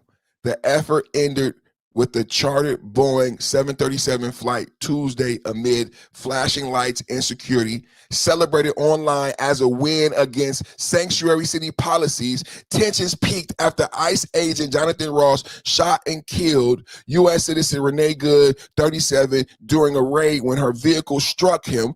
This is the reports. The incident sparked protest clashes with flashbangs and tear gas. The local leaders like Governor Tim Walz and Representative Ilhan Omar condemning the operations as political invasion. So the culmination this is what Trump is about, results. So what we have right now is a plane of Somalians going back home. There is a plane of Somalians going back home, right? Ice, ice, baby. Too cold, it's like ice, ice, baby. Just go back home. Ice, ice, baby. Too cold, it's like ice, ice, baby. Just go back home. So this is a jet plane right here. And can I get March 17th, 26 in the chat? Can we get 3/17/26 in the chat? Can we get 3/17/26 in the chat? Because that's when the TPS expires, the temporary protection order for the Somalians is about 3,500 of them. Huh? It's about 3,500 of them that got to go. It's about 3,500 of them that got to go. Double tap at the like button. Double tap at the like button. 3/17/26. That's when it expires. And now we got a jet plane. Now we got a jet plane. Now we got a jet plane. Well, I'm leaving on a jet plane. Don't know when I'll be back again. Huh?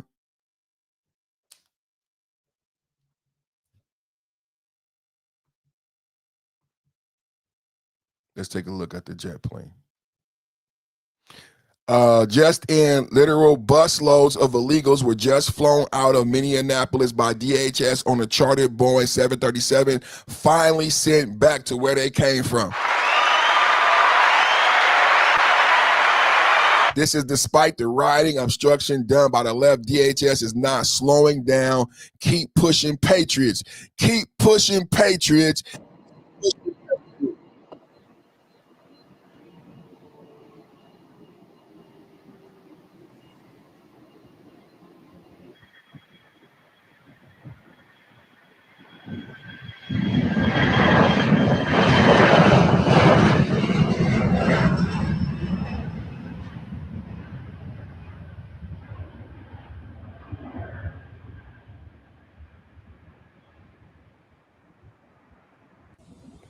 I make you go, bye-bye.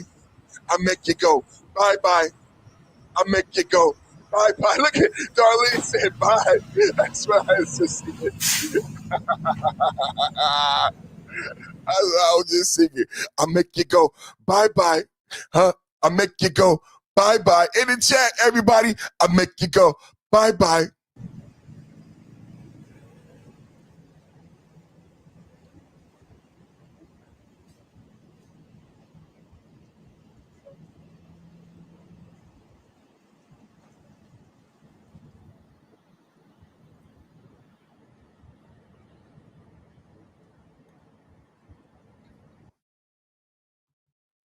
So don't pay attention to the smoke and mirrors. Don't pay attention to the smoke and mirrors, everybody. Don't pay attention to the smoke and mirrors. Tom Homan. Tom Homan. I know that this is a hard figure to have precisely, but ballpark, how many murderers do you believe ICE has rounded up so far? You know, I have no idea. I can tell you that, you know, anywhere between 65 and 70% of everybody we're arresting is a criminal. I know there's been a lot of murders. I wish I had that number because the number's pretty high. But if you look at, we were, you know, deported about 650,000 formal deportations since President Trump's been in office, and you take 65, 70% of that being criminals, that's a lot of bad people we deported. I'm asking. So 600,000. I've been putting that in my thumbnail. I don't know how many people have caught that. Some of my thumbnails are very dramatic, absurd, and cartoonish, but I do it to get you guys to come in and pay attention and listen and learn. But how many people have noticed the 667? 67. How many people have noticed the 6667 in my thumbnails? And it refers to the 600,000 deportees. Let's listen to Tom Homan one more time. I don't think people know how successful we've been in 2025. This all we do is win Wednesday. All we do is win, win, win. And if you came from MAGA, put your hands in the air. Let them stay there. All we do is win Wednesday. Double tap at the like button. Like, share, subscribe. Share with a like-minded person, man. So 600,000 deportations. And Tom Homan says 70 to 80% of them are criminals. How can he know that for sure? 6'7", how can he know that for sure? Why don't people ask the right questions? The way he can know that for sure is because they know who they've arrested, because they have their names based on deportation orders. I'm telling you, I got the best podcast in the land. Who got the best podcast in the land? Who got the best podcast in the land? Nobody else. And then you know what I'm saying? This is not the first time you heard about that. And if you watch my program, I have been prophetically defending ICE agents day to day and telling the audience, telling anyone and everyone who will listen, ICE agents are not detectives. ICE agents are not detectives. What they are doing is they have going after people with deportation orders. Deportation orders. Deportation orders. They have a list of names. I even showed video. I showed a video of ICE agents pulling over a vehicle and saying to the driver, why you pull me over? Why you pull me over? ICE agent, very quiet, polite, and says, this car is registered to someone who came to America illegally and should have left the country. The name of the person is blah, blah, blah. What is your name? And the young man said, my name is blah, blah, blah. That's me. This is my car. Turn around, put your hands behind your back, you're under arrest. Turn around, put your hands behind your back, you're under arrest. And everybody couldn't extrapolate what the fuck just happened. They did not do any detective work. They didn't pull him over because he was Latino. They pulled over the car because the license plate was flagged as to be registered to someone who came here illegally. But wait, not only came here illegally, but they committed a crime. Do you guys understand what's been happening and why Tom Homan can say with confidence that we arrested 80% criminals? Because they pulled over a car that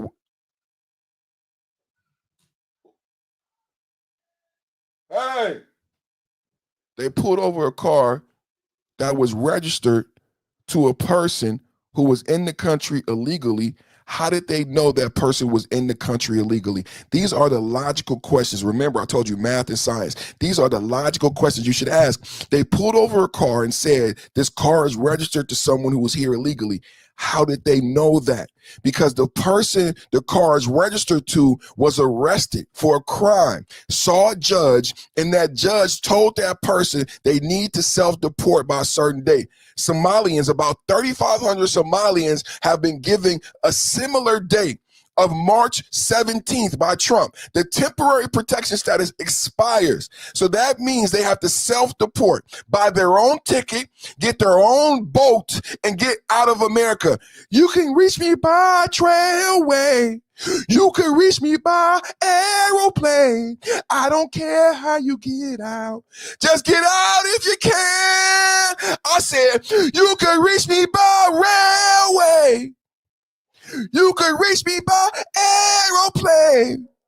I don't care how you get out. Just get out if you can by 3/17/26. I reported on the first. I saw a lot of YouTubers follow me yesterday. I don't know if they understood what the temporary protection order meant in 1991, that Somalia was just like Venezuela. See, Biden opened up the border and said Venezuela is in conflict. Do y'all even know how and why we got to Venezuela? I don't think people are paying attention. Why did we open the border? Why are we in Venezuela? Why did 8 million Venezuelans flee through a fucking jungle to get away from Maduro? Does anybody know? Anybody? Anybody? Anybody? Y'all just hear this shit from actors at the Golden Globes. You listen to actors and comedians and shit. But why don't you just listen? Listen. They fucking tell you. Biden is why we're in Venezuela. Biden opened the borders. Biden said, bring me your hungry, your weakened masses. Biden said they're fleeing. Biden said they're fleeing cartels. They're refugees. Fucking Biden, bro. Shit. That's why we in Venezuela. And yes, now that we're there, now that Biden made it a shitstorm, you're damn right we want the oil. You're damn right we're keeping the oil. You're damn right. You're damn right we want the oil.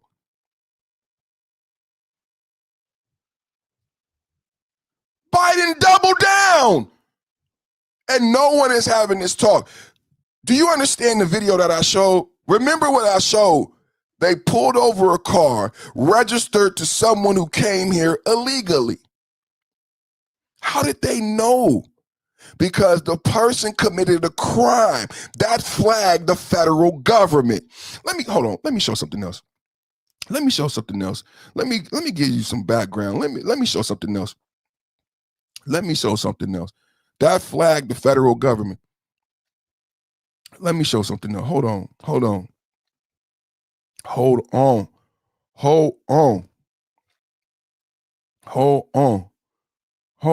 That flagged the federal government. I got something else, man. Where is it?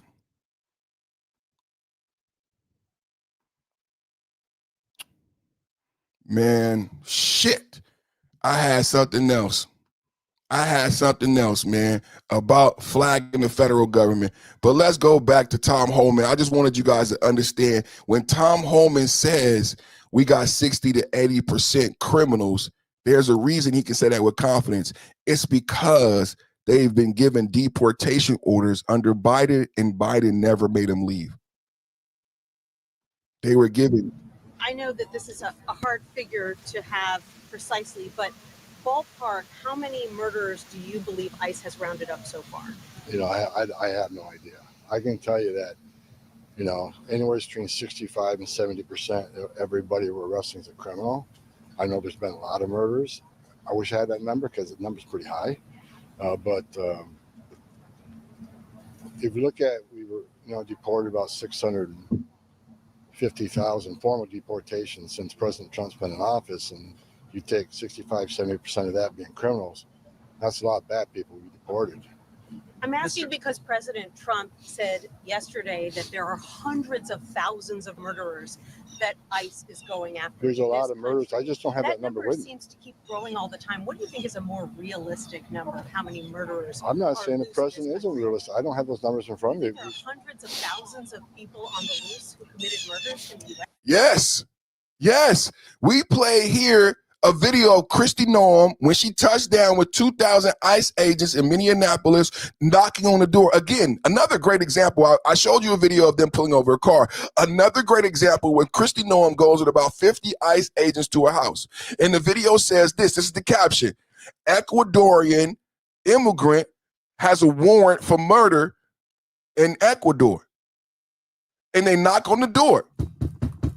Hey, we're looking for a guy with this name and this photo, and he has a warrant for murder in Ecuador. Now, the guy looks just like the photo, and they say, what's your name? He says his name. It's the name that matches the photo. They say, is this you? The guy says yes.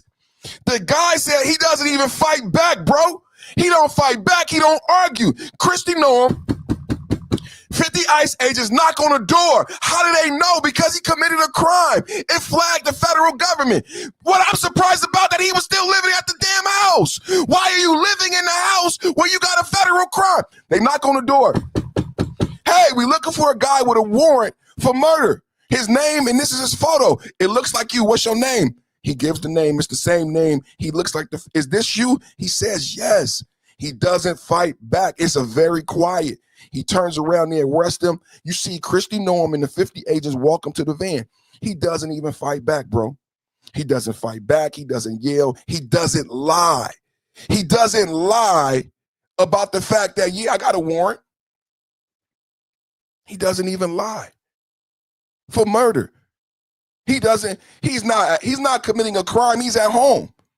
He's at home chilling. But he had a warrant for murder. He opened the door. He cooperated with police. But he had a warrant for murder.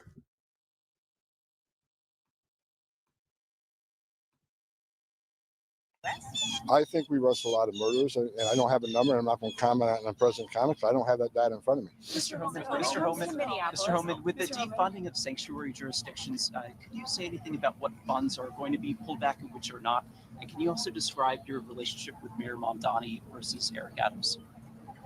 First of all, I don't think the decision has been made yet about specific funds, but I support pulling federal funds away from cities that release public safety threats in their communities. You're out working with us. It's sanctuary cities are sanctuary for criminals. I have not met with the mayor of New York City. I did meet with the prior mayor, Eric Adams, because he asked for a meeting. So we'll see what happens. I have not met with Mamdani. The only time I've ever seen him is up in Albany, New York, before he ran for mayor, and he was screaming and yelling and pushing his way through state police to try to get a moment with me. But I was too busy eating my apple and ignoring him. We're seeing images like yesterday of a woman who was stopped by federal agents. She was dragged out of her car. I know DHS always has a response to this as to why they're acting that way. There are Americans who see this and say this looks like Putin's Russia. What is your? That's ridiculous. You know what? In Minneapolis, let's remember who set the stage here. First of all, the Biden administration let millions of people release millions of illegal aliens in this country in violation of the law. Many of them criminals because they weren't properly vetted. We're arresting thousands of them. Come on. So first of all, they created the problem with millions of illegal alien criminals in this country. Second of all, Minneapolis, we're a sanctuary city. You know, if they let us in their damn jail and stop being a sanctuary city, We could arrest the bad guy in the safety and security of the jail. But because they normally release them, now we got to go in the community and find them. Then they're mad we're in the community. President Trump made us promise the American people, we're going to find these criminals and make America safe again. So if they don't let us in the jail, we're going to go in the community. And the difference is, in places that's not a sanctuary, one agent can walk into a jail and arrest one criminal illegal alien. But when you release them in the community, now we got to send the whole team because we got to arrest somebody on their turf. They have access, who knows what weapons. It makes it dangerous for the officer, makes it dangerous for the alien, certainly makes it dangerous for the community. So if Minneapolis wants to help, like I saw Mayor Fried doing an interview this morning, let us in your damn jail. What's the downside of letting a federal law enforcement officer with the immigration authority talk to an illegal alien that you already locked up and put in a jail cell? It's ridiculous that they're pushing back on that. Y'all understand? Y'all hear this shit? This is the first time report breaking news. I've been saying this for days. I want to show you another report. All we do is win Wednesday. Speaking, just giving him more, bolstering his argument a little bit more for people who don't understand about sanctuary cities and them harboring criminals, and another victory for the MAGA Trump Republicans.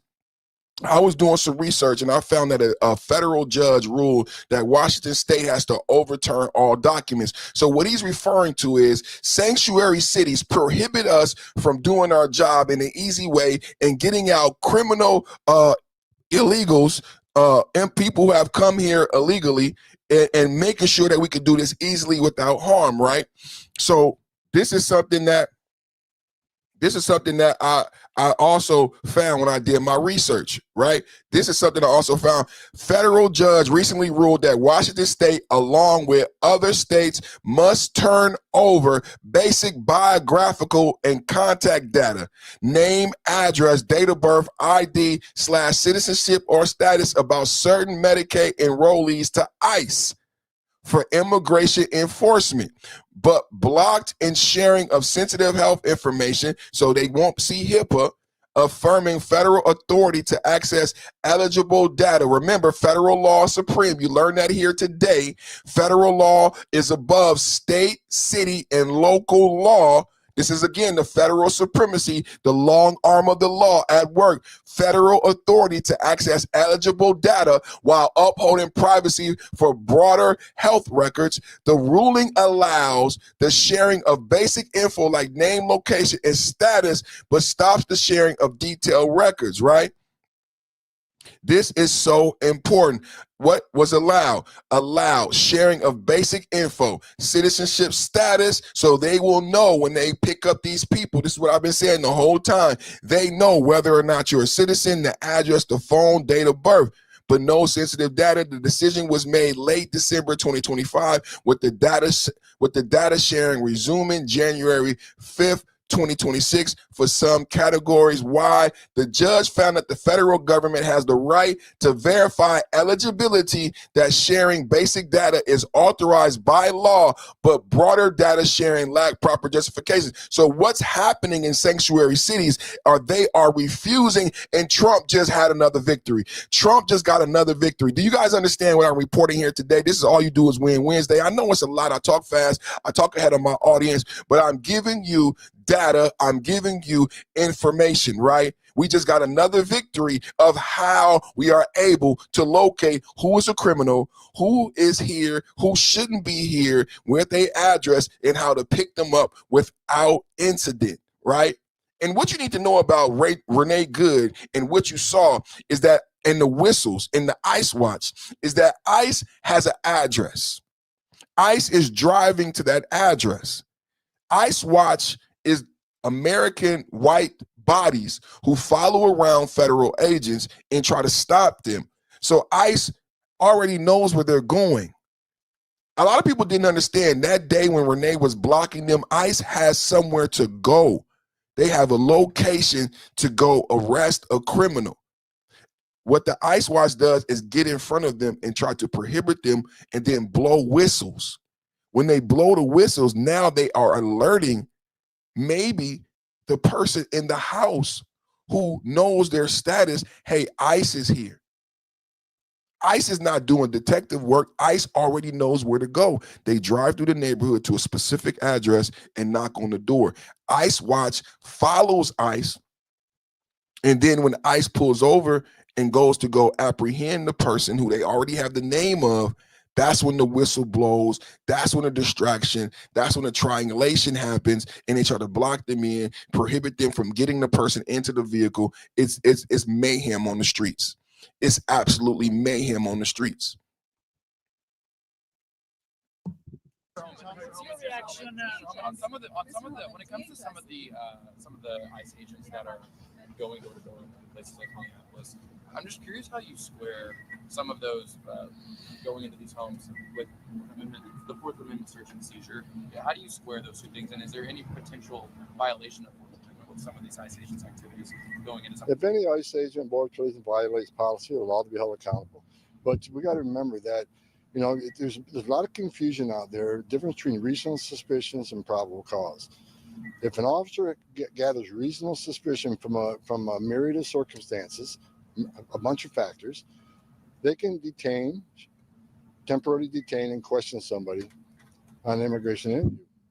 In order to arrest that person, you got to establish probable cause. I can't sit here and pull out case by case. I think the men and women of ICE and Border Patrol are doing a difficult job in a very unfriendly area where law enforcement response for emergency response is sporadic at best. Death threats are up over 8,000%. Actual assaults up 1,300%. I know because threats against me and my family have tripled in the last couple of weeks. They got a dangerous job to do. Again, let us in the jail to arrest a public safety threat, because I said this 1,000 times. When death threats are up, you guys hear this? They have a hard job to do. Let's go deeper. I got more on the Washington, because you when you hear about what he's saying, you hear, well, let us in the jail. Let us in the jail. Okay, check this out. Pop the cork and celebrate, because Washington State just lost to the federal government in court. Double tap at the like button. All we do is win Wednesdays. Trump, another victory. Trump, another victory. A judge has ruled that Washington State has to overturn all documents that pertain to any immigrant who is receiving Medicare and Medicaid. Some of my MAGA-nites in the chat should say, why are they even receiving Medicaid and Medicare if they aren't here legally and able to receive? But that's another question for another day. But I know some of my deplorables, some of my patriots, and some of my MAGA-nites are saying, why are they even receiving Medicare and Medicaid? Let's go to the video. Again, I just reported, and this is to bolster Tom Homan when he's saying to sanctuary cities, give us the information that we need, allow us into the jails, do the information sharing so that we can do our job. And he said, this is not Trump's fault. This is Biden's fault. Remember, I just said, Biden is the reason why we're here. Biden opened the border and 8 million Venezuelans fled the dictatorship in Venezuela. But people just forget everything so quickly. Why do everybody forget everything so quickly? Well, let's pop a cork and celebrate, because Washington State just lost to our federal government. In court, a federal judge has ruled that our state has to turn over all identifying documents that pertain to any immigrant who is receiving Medicare, Medicaid, or using Washington Apple Health. And guess who they have to turn it over to? Yep, you guessed right. ICE. They have to give it to ICE. Nick Brown, your days are numbered, buddy. Well, let's pop a cork and celebrate, because Washington State just lost to our federal government. In court, a federal judge has ruled that our state has to turn over all identifying documents that pertain to any immigrant who is receiving Medicare, Medicaid, or using Washington Apple Health. And guess who they have to turn it over to? Yep, you guessed right. ICE. They have to give it to ICE. Nick Brown, your days are numbered, buddy. Well, let's pop a cork and celebrate, because Washington State just lost to our federal government. In court, a pop a cork and celebrate. Ladies and gentlemen, back to Tom Homan, just supporting his argument. And we should be happy to let Tom Homan know that we have, and because that decision is not only applicable for Washington. You force us in the community to find the public safety threat. Many times they're with others, or we find others in the process of doing that. If we find them, they're in the country illegally, they're getting arrested too. So more officers in the street means more collateral arrest. We have promised American people we're going to force immigration on. Let me tell you why we have the most secure border in the history of this nation today. Part of it is because of what ICE is doing. We have shown the whole world there are consequences to enter this country illegally. We're not going to send a message, cross the border illegally, it's a crime, don't worry about it, get order removed, don't worry about it. Unless you committed another crime, no one's looking for you. If that's the message we send, you're never going to fix this problem. We send a strong message, and that's why we have the most secure border in history of the nation. And President Trump, by doing that, is saving thousands of lives. Amen. We know that women and children aren't making that dangerous journey. We know that no one's drowning in the river today. We know fentanyl isn't coming across at the levels it came to Joe Biden. We certainly know no inspected terrorists aren't coming across like Joe Biden. We're doing the right thing. We're going to keep with it, and they can protest all they want. We're just going to double down and enforce the law. And I said for months, we're going to surge resources in sanctuary cities because that's where the problem is. We know they're releasing public safety threats. We're going to send the agents where we know the biggest problem is. Can't make this up, y'all. Can't make this up, y'all. Can't make this up, y'all. It is what it is. It is what it is. I got more.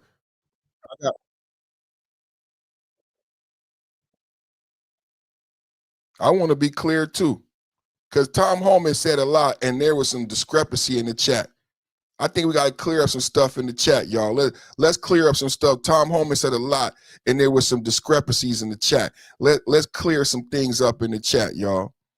I wanted, because Tom Holman said what I said about how we got here, because they wanted to know how we got here. Can we clear up some discrepancies in the chat? Some people don't understand how we got here, right? Let's remind them why Tim Walz is not vice president. I want to be clear to folks in this region who are thinking about making that dangerous trek to the United States-Mexico border. Do not come. Say it again. Say it again. Hold on, everybody. Huh? Hold on. To folks in this region who are thinking about making that dangerous trek to the United States-Mexico border. Do not come. Do not come. The border was leaking like a sieve. Everybody, this is why Trump won the popular vote and the electoral college, because nobody trusted that the Democrats could do the job. Nobody believed. This is their efforts. They didn't stop Maduro. They didn't stop the oil tankers. They didn't stop the flow of fentanyl. They didn't stop the flow at the border. This is what they did. This is almost was your president up here whining and crying, looking sorry and pitiful. No action. At this point in time, do you know she's the vice president? She's the fucking vice president up here whining and crying, and they didn't do shit. Here to folks in this region who are thinking about making that dangerous trek to the United States-Mexico border. Do not come. Do not come. The United States will continue to enforce our laws and secure our border. There are legal methods by which migration can and should occur. Wait a minute. What did she say, ladies? What did she say? What did he say? What did he say? What did she say? Let's run that back. Let's run that back, because I can't believe what I just heard. I cannot believe what I just heard from the border czar. Is this the border czar? Is this the border czar? I can't believe what I heard. She said there's a legal way, and she said don't come. Is this the border czar? Laws and secure our border. There are legal methods by which migration can and should occur. Is that right? Is that right, ladies and gentlemen? She sounds like she worked for the Trump administration, ladies and gentlemen. She said, is this Trump's vice president? It don't sound like the border czar. Is this the border czar? Is it? Let's run it back. Did she say don't come? To folks in this region who are thinking about making that dangerous trek to the United States-Mexico border. Do not come. Do not come.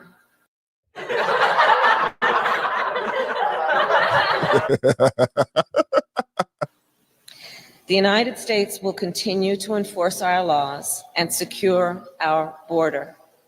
There are legal methods by which migration can and should occur. But we, as one of our priorities, will discourage illegal migration. Wait a minute. Wait a minute. Wait a minute. Is this microphone on? We will discourage. Wait a minute. We will discourage. Will you? Will you? Is it not okay if Trump does the same thing? We have permission. Do we have permission? Do we have permission to do the same thing? And I believe if you come to our border, you will be turned back. If you come to our border, you will be turned back. Ain't that what I reported today? Ain't that, let's listen again. Let's listen to Kamala from Camelot, Folks in this region who are thinking about making that dangerous trek to the United States-Mexico border. Do not come. Do not come.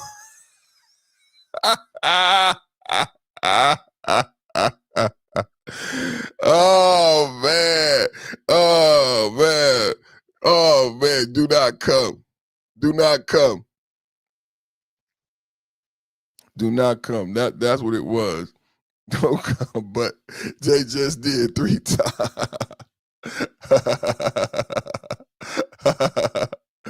Yeah, man, you can't make this up, man. This is why we're there. This is why we're there. This is why we're there.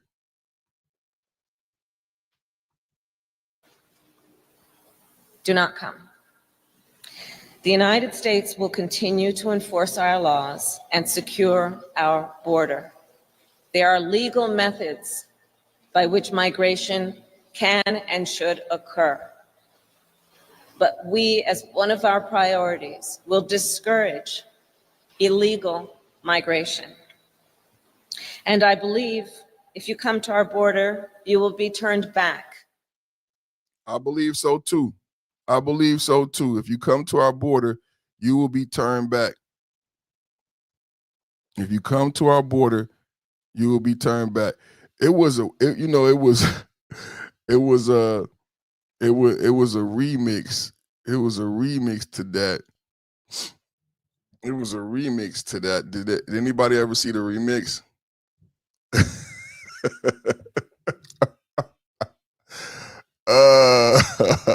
It probably, I wonder if it's copyright. I don't know. Let's see.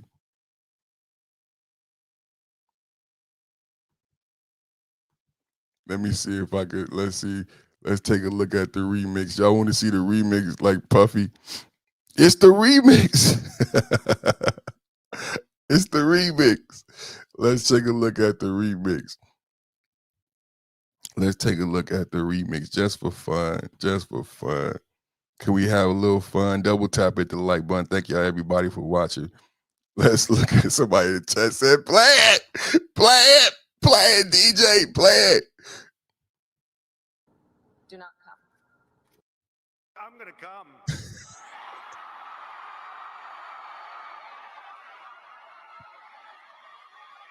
Oh. Do not come. Do not come. I'm gonna come.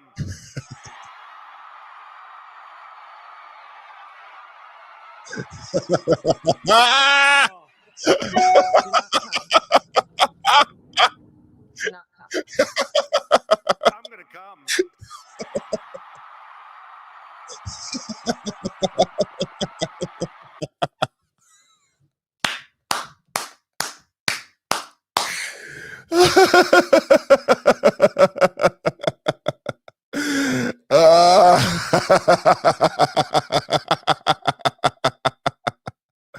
Oh man. Oh man. Oh man. Just to remind you how we got here, man. Just to remind you how we got here, man. Great show today. Great show today. I had another story. I think Greenland. We're gonna do Greenland before we get out of here. We're gonna do Greenland before we got here. This now, when I talked about Greenland, when I talked about Greenland, I said we had a NATO conversation. When we talked about Greenland, we had a NATO conversation, right? And what we said was, I questioned the validity of NATO. I reminded people that Trump and his first administration took us out of the Paris Climate Accords. And I also reminded people that Biden, when he was elected, he put us back in the Paris Climate Accords. I reminded people that when Trump got reelected, he took us back out of the Paris Climate Accords. But this time he gave I don't know if he got wait a minute, y'all want to have a little fun. He gave I don't even know if I can find it. I don't know if I can find it. Let me check. He gave God damn, he gave an ultimatum. He gave an ultimatum. And let me see if I can find he gave I don't know, I might not be able to find it. He gave an ultimatum to them. And man, Liz, I'm trying to see where I said I'm trying to see where I said there was this joke, but I can't find it right now. I can't find it right now, but it was funny. But we going into Greenland. Trump gave an ultimatum to NATO that if they don't pay more money, that we would leave NATO.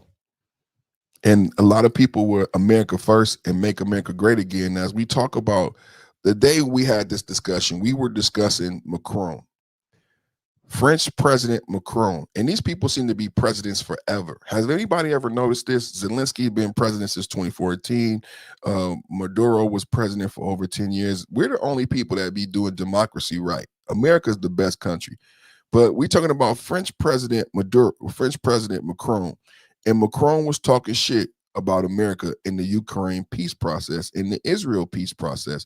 Macron had an issue with the way how Russia would benefit in the Ukraine peace process. This is why I've been pro the peace process, because I know it's going to be a lasting peace. The one thing I love about Trump, he's very serious about these geopolitical issues. He wants lasting peace, right? And the way I know this is going to be a lasting peace deal is that Russia gets to be back in the G8. Russia gets to be back in the G8, gets to trade, all sanctions going to be gone. This is great for Putin. Remember, I told you about the demographic challenges that China and Russia face. So this is a great deal for Putin. I never said it wasn't. Putin is definitely going to benefit. He's going to get land. He's going to benefit greatly from this peace deal. You know who else is going to benefit greatly from a Ukraine peace deal? America. American companies, oil and gas. Just like in Venezuela, you are fucking right. America benefits. Well, Macron in France doesn't like that. But the problem with Macron in France is they didn't pony up the 300 fucking billion. They weren't training the Azov battalion. They were on the ground. They don't have shit to shit in the game. But I do understand why France and Macron don't want a more powerful, more empowered Russia, because they're right there at the back door. See, America, it's true for us to not give a fuck. This is what make America great again, America first. Like, I get it, France. I totally get it, France. You don't want them. I get it, but we don't give a fuck anymore. Do you understand? We don't give a fuck anymore. You used us with low tariffs. You used us with low medical prices. Remember? You used us. You used us. You used us. And we tired of being fucking used. Well, you used us with not contributing fairly to NATO. And now you want us to put France and Europeans' needs ahead of America's in the fucking Ukraine peace process simply because we don't give a fuck. If you wanted to be at the forefront of the Ukraine peace deal, you should have been in the forefront of the fucking conflict. Macron, France, Denmark. We talking about Greenland. So Tammy Shout out to my buddy Tammy. And we were talking about how Venezuela is our Ukraine. Because of the amount of gold, because of the amount of oil, because of the proximity to the homeland, if China or Russia, who needs that gold drastically, who needs that oil and the resources drastically, gets a foothold in Venezuela, then just like the Ukraine, they could put a military base there. Putin said the Ukraine is a non-starter. Kamala Harris was at the Munich Security Council saying that the Ukraine has a right to be part of NATO, has a right and a desire. Putin had one ask. Kamala had one fucking job. Ukraine can't be part of fucking NATO. In the peace agreement, in the current peace agreement, the number one, beside Nazi, getting rid of all the Nazis in the Ukraine, number two is get rid of Nazi proliferation. Number one is the Ukraine never gonna get it. Never gonna get it. Never gonna get it. Never, ever. Trump has promised Putin the Ukraine never, ever will be part of NATO. The Ukraine, there go Tammy, the Ukraine never, ever will be part of NATO. So I said Venezuela is our Ukraine. So Tammy said that's why Greenland is so important.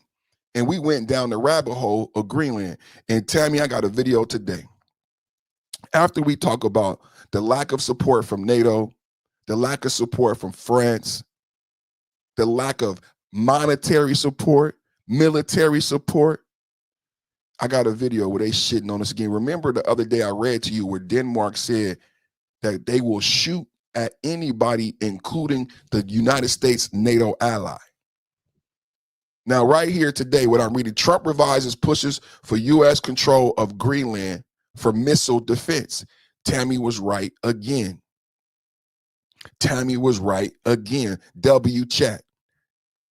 In Truth Social post, Trump declared U.S. control of Greenland essential for national security and the Golden Dome system, announced in 2025 to counter ballistic and hypersonic missiles from over the Arctic. Greenland's Prime Minister Jens Frederik Nielsen firmly chose Denmark, NATO, and the EU, prompting Denmark to reinforce its military presence there. So Tammy, are you reading this in the same way I'm reading this? Maybe we're just being skeptical, but I thought we were part of NATO. As a matter of fact, I thought we were the motherfucking largest contributors with the most motherfucking money and the most motherfucking guns. If we have the most money in NATO and the most guns in NATO, are you reading what I'm reading? Are you interpreting what I'm interpreting? Can you guys see it? Let me make sure. I don't understand what I'm reading. We are the big dogs in NATO. Ain't we the big dogs in NATO? So why am I reading this sentence? Maybe I'm skeptical. It says they chose firmly Denmark, NATO, and the EU. Maybe that's why the Ukraine peace agreement looks the way it looks. And we're saying, fuck the EU, fuck France, and fuck Denmark when we make our peace agreement with Russia. Fuck you because they're saying fuck us. They've been saying that when they don't even contribute to NATO, when they don't even give fair tariffs. In the True Social post, Trump declared U.S. control of Greenland essential for national security and the Golden Dome system, announced in 2025 to counter ballistic and hypersonic missiles from over the Arctic. Greenland's Prime Minister, Jens Frederik Nielsen, firmly chose Denmark, NATO, and EU, prompting Denmark to reinforce its military presence there. It's like, I don't want to say we are at a global conflict, but they're putting military for who? Isn't it U.S.? Isn't they're doing the military when they say reinforce military for who? Can y'all put in the chat, why is Denmark reinforcing military? For America? What the fuck? I thought we're all NATO. Okay, let's keep going. Talks continue at the White House between U.S. and Danish officials while Congress introduced a bipartisan bill to block any forceful U.S. actions against the NATO territory. The United States, this is the White House. This is Donald Trump, Truth Social. You know we love Donald Trump, Truth Social. This is from the White House. Let's take a look. Let's read together. The United States needs Greenland for the purpose of national security. It is vital for the Golden Dome that we are building. NATO should be leading the way for us to get it. I agree, Trump. This is what me and Tammy and my audience are saying. I think this is very odd. I think this is very odd. NATO should be leading the way, right? NATO should be leading the way, right? NATO should be leading the way, not getting in the way, because it protects NATO. If you're worried about Russia, right? The United States needs Greenland for the purpose of national security. It is vital for the Golden Dome that we are building. NATO should be leading the way for us to get it. If we don't, Russia or China will. Same thing with Venezuela, right, Tammy? Same thing with Venezuela. Same thing with Venezuela. Same thing with Venezuela.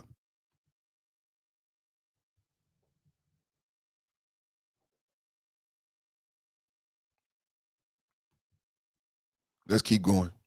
If we don't, Russia or China will, and that is not going to happen. Militarily, without the vast power of the United States, much of which I built during my first term and am now bringing to a new and even higher level, and that's what I said when he bombed Iran. Let me read that again, because people don't even understand why he bombed Iran, why he is so hawkish.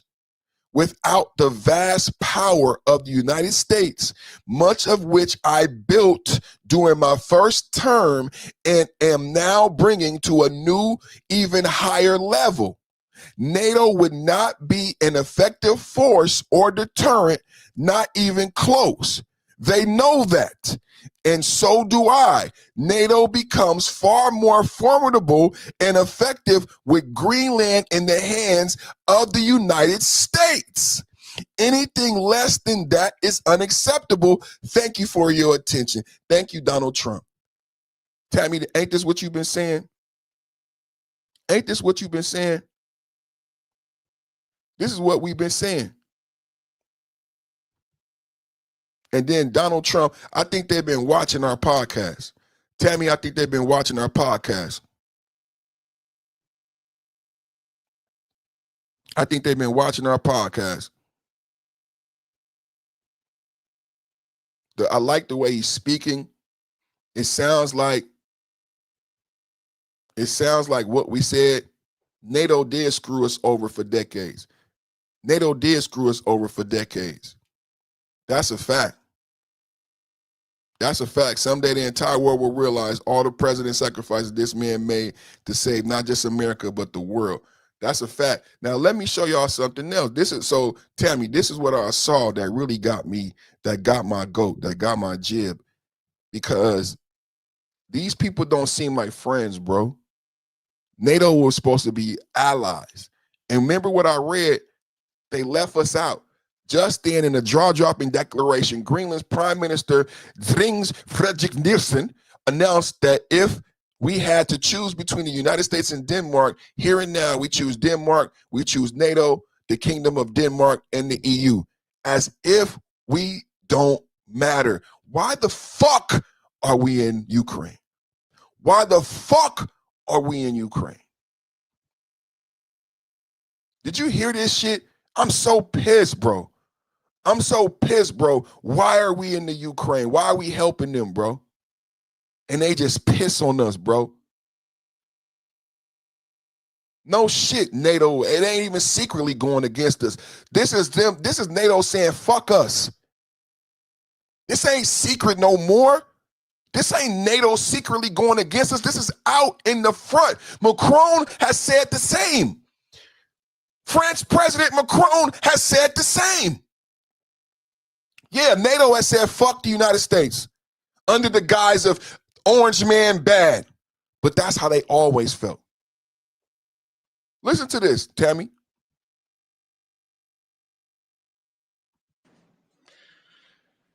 Nu står vi med en geopolitisk krise, og hvis vi skal vælge mellem USA og Danmark her og nu, så vælger vi Danmark. Vi vælger NATO. Vi vælger kongeriget Danmark. Vi vælger EU. Nu står vi med en geopolitisk krise, og hvis vi skal vælge mellem USA og Danmark her og nu, så vælger vi Danmark. Vi vælger NATO. NATO. Vi vælger kongeriget Danmark. Vi vælger EU. Denmark, EU. With the attitude, with the arrogant attitude. No, we pick Denmark, we pick NATO, we pick EU. I thought we're part of NATO. What do you mean we pick Denmark, we pick EU? We fund the EU. There is no EU without America. There is no EU without America. What is he saying? What is he saying? There is no EU without America. There is no NATO. There is no NATO without America. That's why they pay more money. When Trump became president, he gave them an ultimatum and said, we will leave NATO. And there is no NATO without America. Trump said, and now NATO pays more money. NATO pays more money because Trump said America will leave NATO. We left the Paris Climate Accords. Do y'all know where we would be if Kamala was president? NATO would be bending us over and doing whatever they want, and America would be taking it. Right now, can you believe that people who voted for Trump are saying that Trump is being manipulated by Israel? They don't understand how Israel is strategic to us in the Middle East. They don't understand shit about geopolitics. They think Israel is just all about religion. They don't understand the strategic context and how America is linked to Israel and what Israel gives America, right? By it being nuclear in that region. It makes us powerful. They don't never talk about that. They don't never talk about that. And now what else isn't talked about is how we are abused by NATO and how that abuse would have continued under the Democrats. Why did Biden put us back in the Paris Climate Accords? And why didn't Biden say to NATO, you've been overcharging us. We've been paying too much, or too much blood, too much tears, too many dollars. And you guys don't put in shit. Instead, Biden said $300 billion to the Ukraine. And how does NATO pay us back? How does Denmark pay us back? We want Greenland. They listen to this orange man bad bullshit. I am telling you guys, that is cover for them to do what the fuck they want, for them to try to get us. That is cover. How does Denmark pay us back? How does NATO pay us back? They say we pick the EU, we pick NATO, and they purposely leave out America as if America, after $300 billion, blood, sweat, and tears in the Ukraine, blood, sweat, and tears in Israel, they just say, fuck Americans. We doing our military actions, and if Americans come, we gonna kill them. There's no diplomacy. How much did they care about us? How much do they care about NATO's validity if there is even no diplomacy? It's only been days. They ain't willing to come to the White House and have a talk. They just said, get the military, fuck Trump. Fuck America. As if they can do it. Remember what Trump said in his Truth Social. You gonna wear that? Okay. Okay.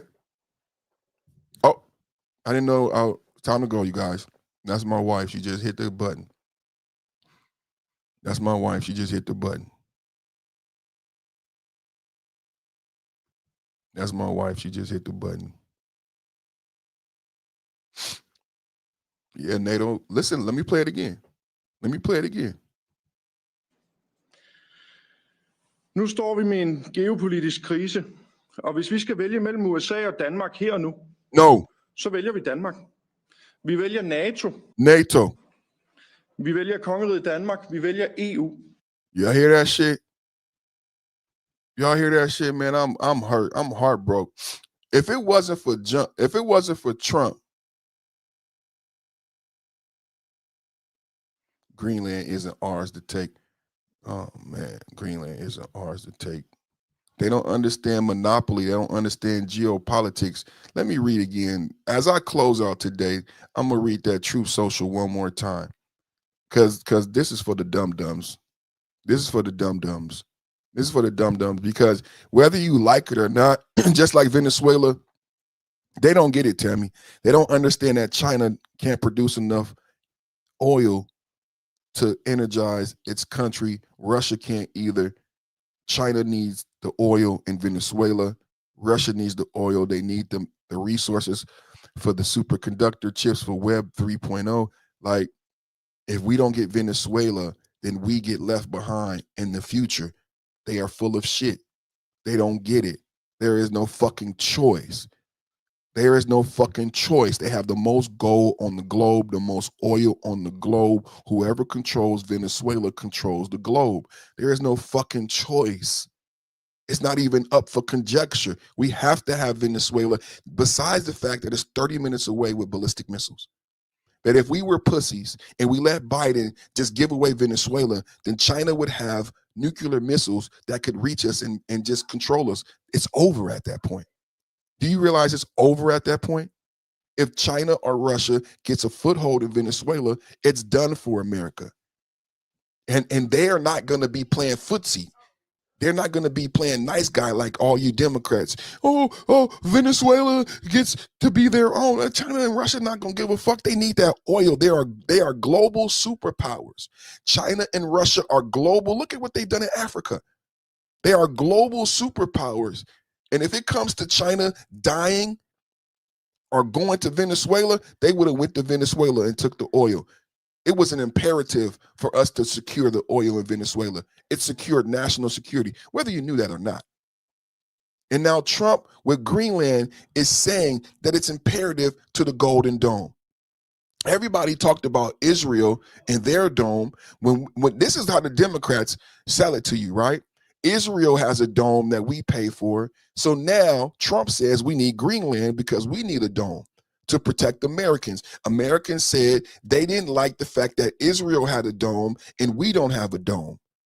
You guys remember when the Democrats program you with propaganda. They want you to not hate, to not like Israel and not understand how Israel matters to American safety, how logistically Israel is a foothold in the Middle East. So they say Israel has a dome, Israel has a dome.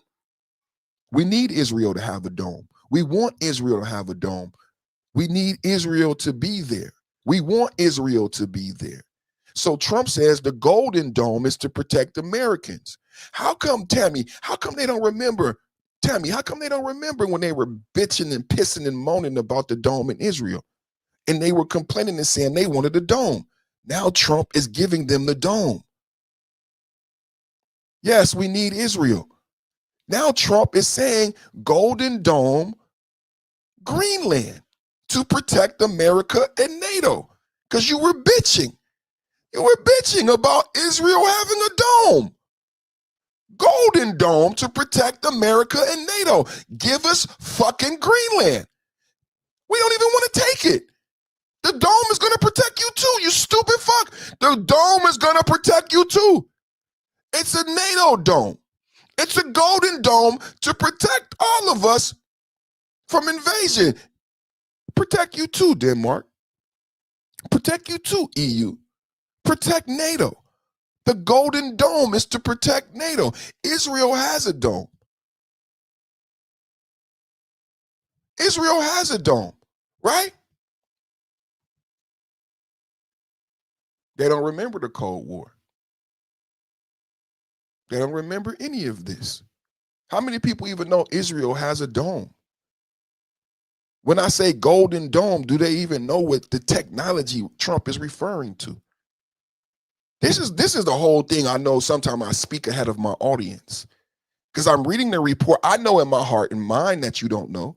I know in my heart and mind when I'm saying the terminology, you don't know what the fuck it is. You can say stupid shit in the chat because you honestly don't know the ramifications. You don't know what the Golden Dome is. Ain't that crazy? Ain't that crazy that they would say something and not even know what it is? Right? We built the Iron Dome. They would say something, not even know what it is. They would say Trump doesn't have a right. They don't know what we're talking about. Sad, bro. Shout out to you, Casey. I think if they knew, they would understand why, like Tammy got it quickly, why it's so important. Why is Greenland so important? Why is Israel so important? Why is Venezuela so important? He says the United States needs Greenland for the purpose of national security. It is vital to the Golden Dome that we are building. NATO should be leading the ways for us to get it. If we don't, Russia or China will, and that's not going to happen. Militarily, without the vast power of the United States, much of which I built in my first term and I am now bringing to a new, even higher level, NATO would not be an effective force or deterrent. Good night, you guys. NATO would not be an effective force or deterrent. Good night, you guys. I love you. God bless you. God bless the president. God bless America. God bless the memory of Charlie Kirk. God bless Charlie Kirk's children. God bless the children of Renee Good. God bless her memory. Thank you guys for watching and supporting the channel. I will see you tomorrow between 12 and 1. We go live Monday through Friday between 12 and 1 p.m. Double tap, hit the like button on your way out. I'll ask a big favor to everybody. If we get 1,000 likes, then we'll do a Saturday broadcast. We might even do a Sunday news broadcast if we get 1,000 likes. I'm going to ask a huge favor right now to everybody watching. If you benefited, enjoyed, or you just clicked on for just a second, I'm going to ask that you hit the thumbs up. If you're watching me on the cell phone, I'm going to ask that you double tap the screen, indicate that you've been here and that you support the channel, or that you just want to see me again tomorrow. It doesn't mean much when you double like the screen, but it means a lot to the content creators and the people who put out the content. I want to say thank you to everybody watching again. You guys have a great day. I like you. Just tuned in. Thank you so much, Mamba Bear. Double tap, hit the like button. When you subscribe, you're going to get a plus sign. That plus sign will allow you to join the channel. When you join the channel, you get access to special information, special live streams, special emojis. Thank you guys so much. Have a great day. See you tomorrow between 12 and 1. Perfect Time of Podcast with the Blast. I'm out.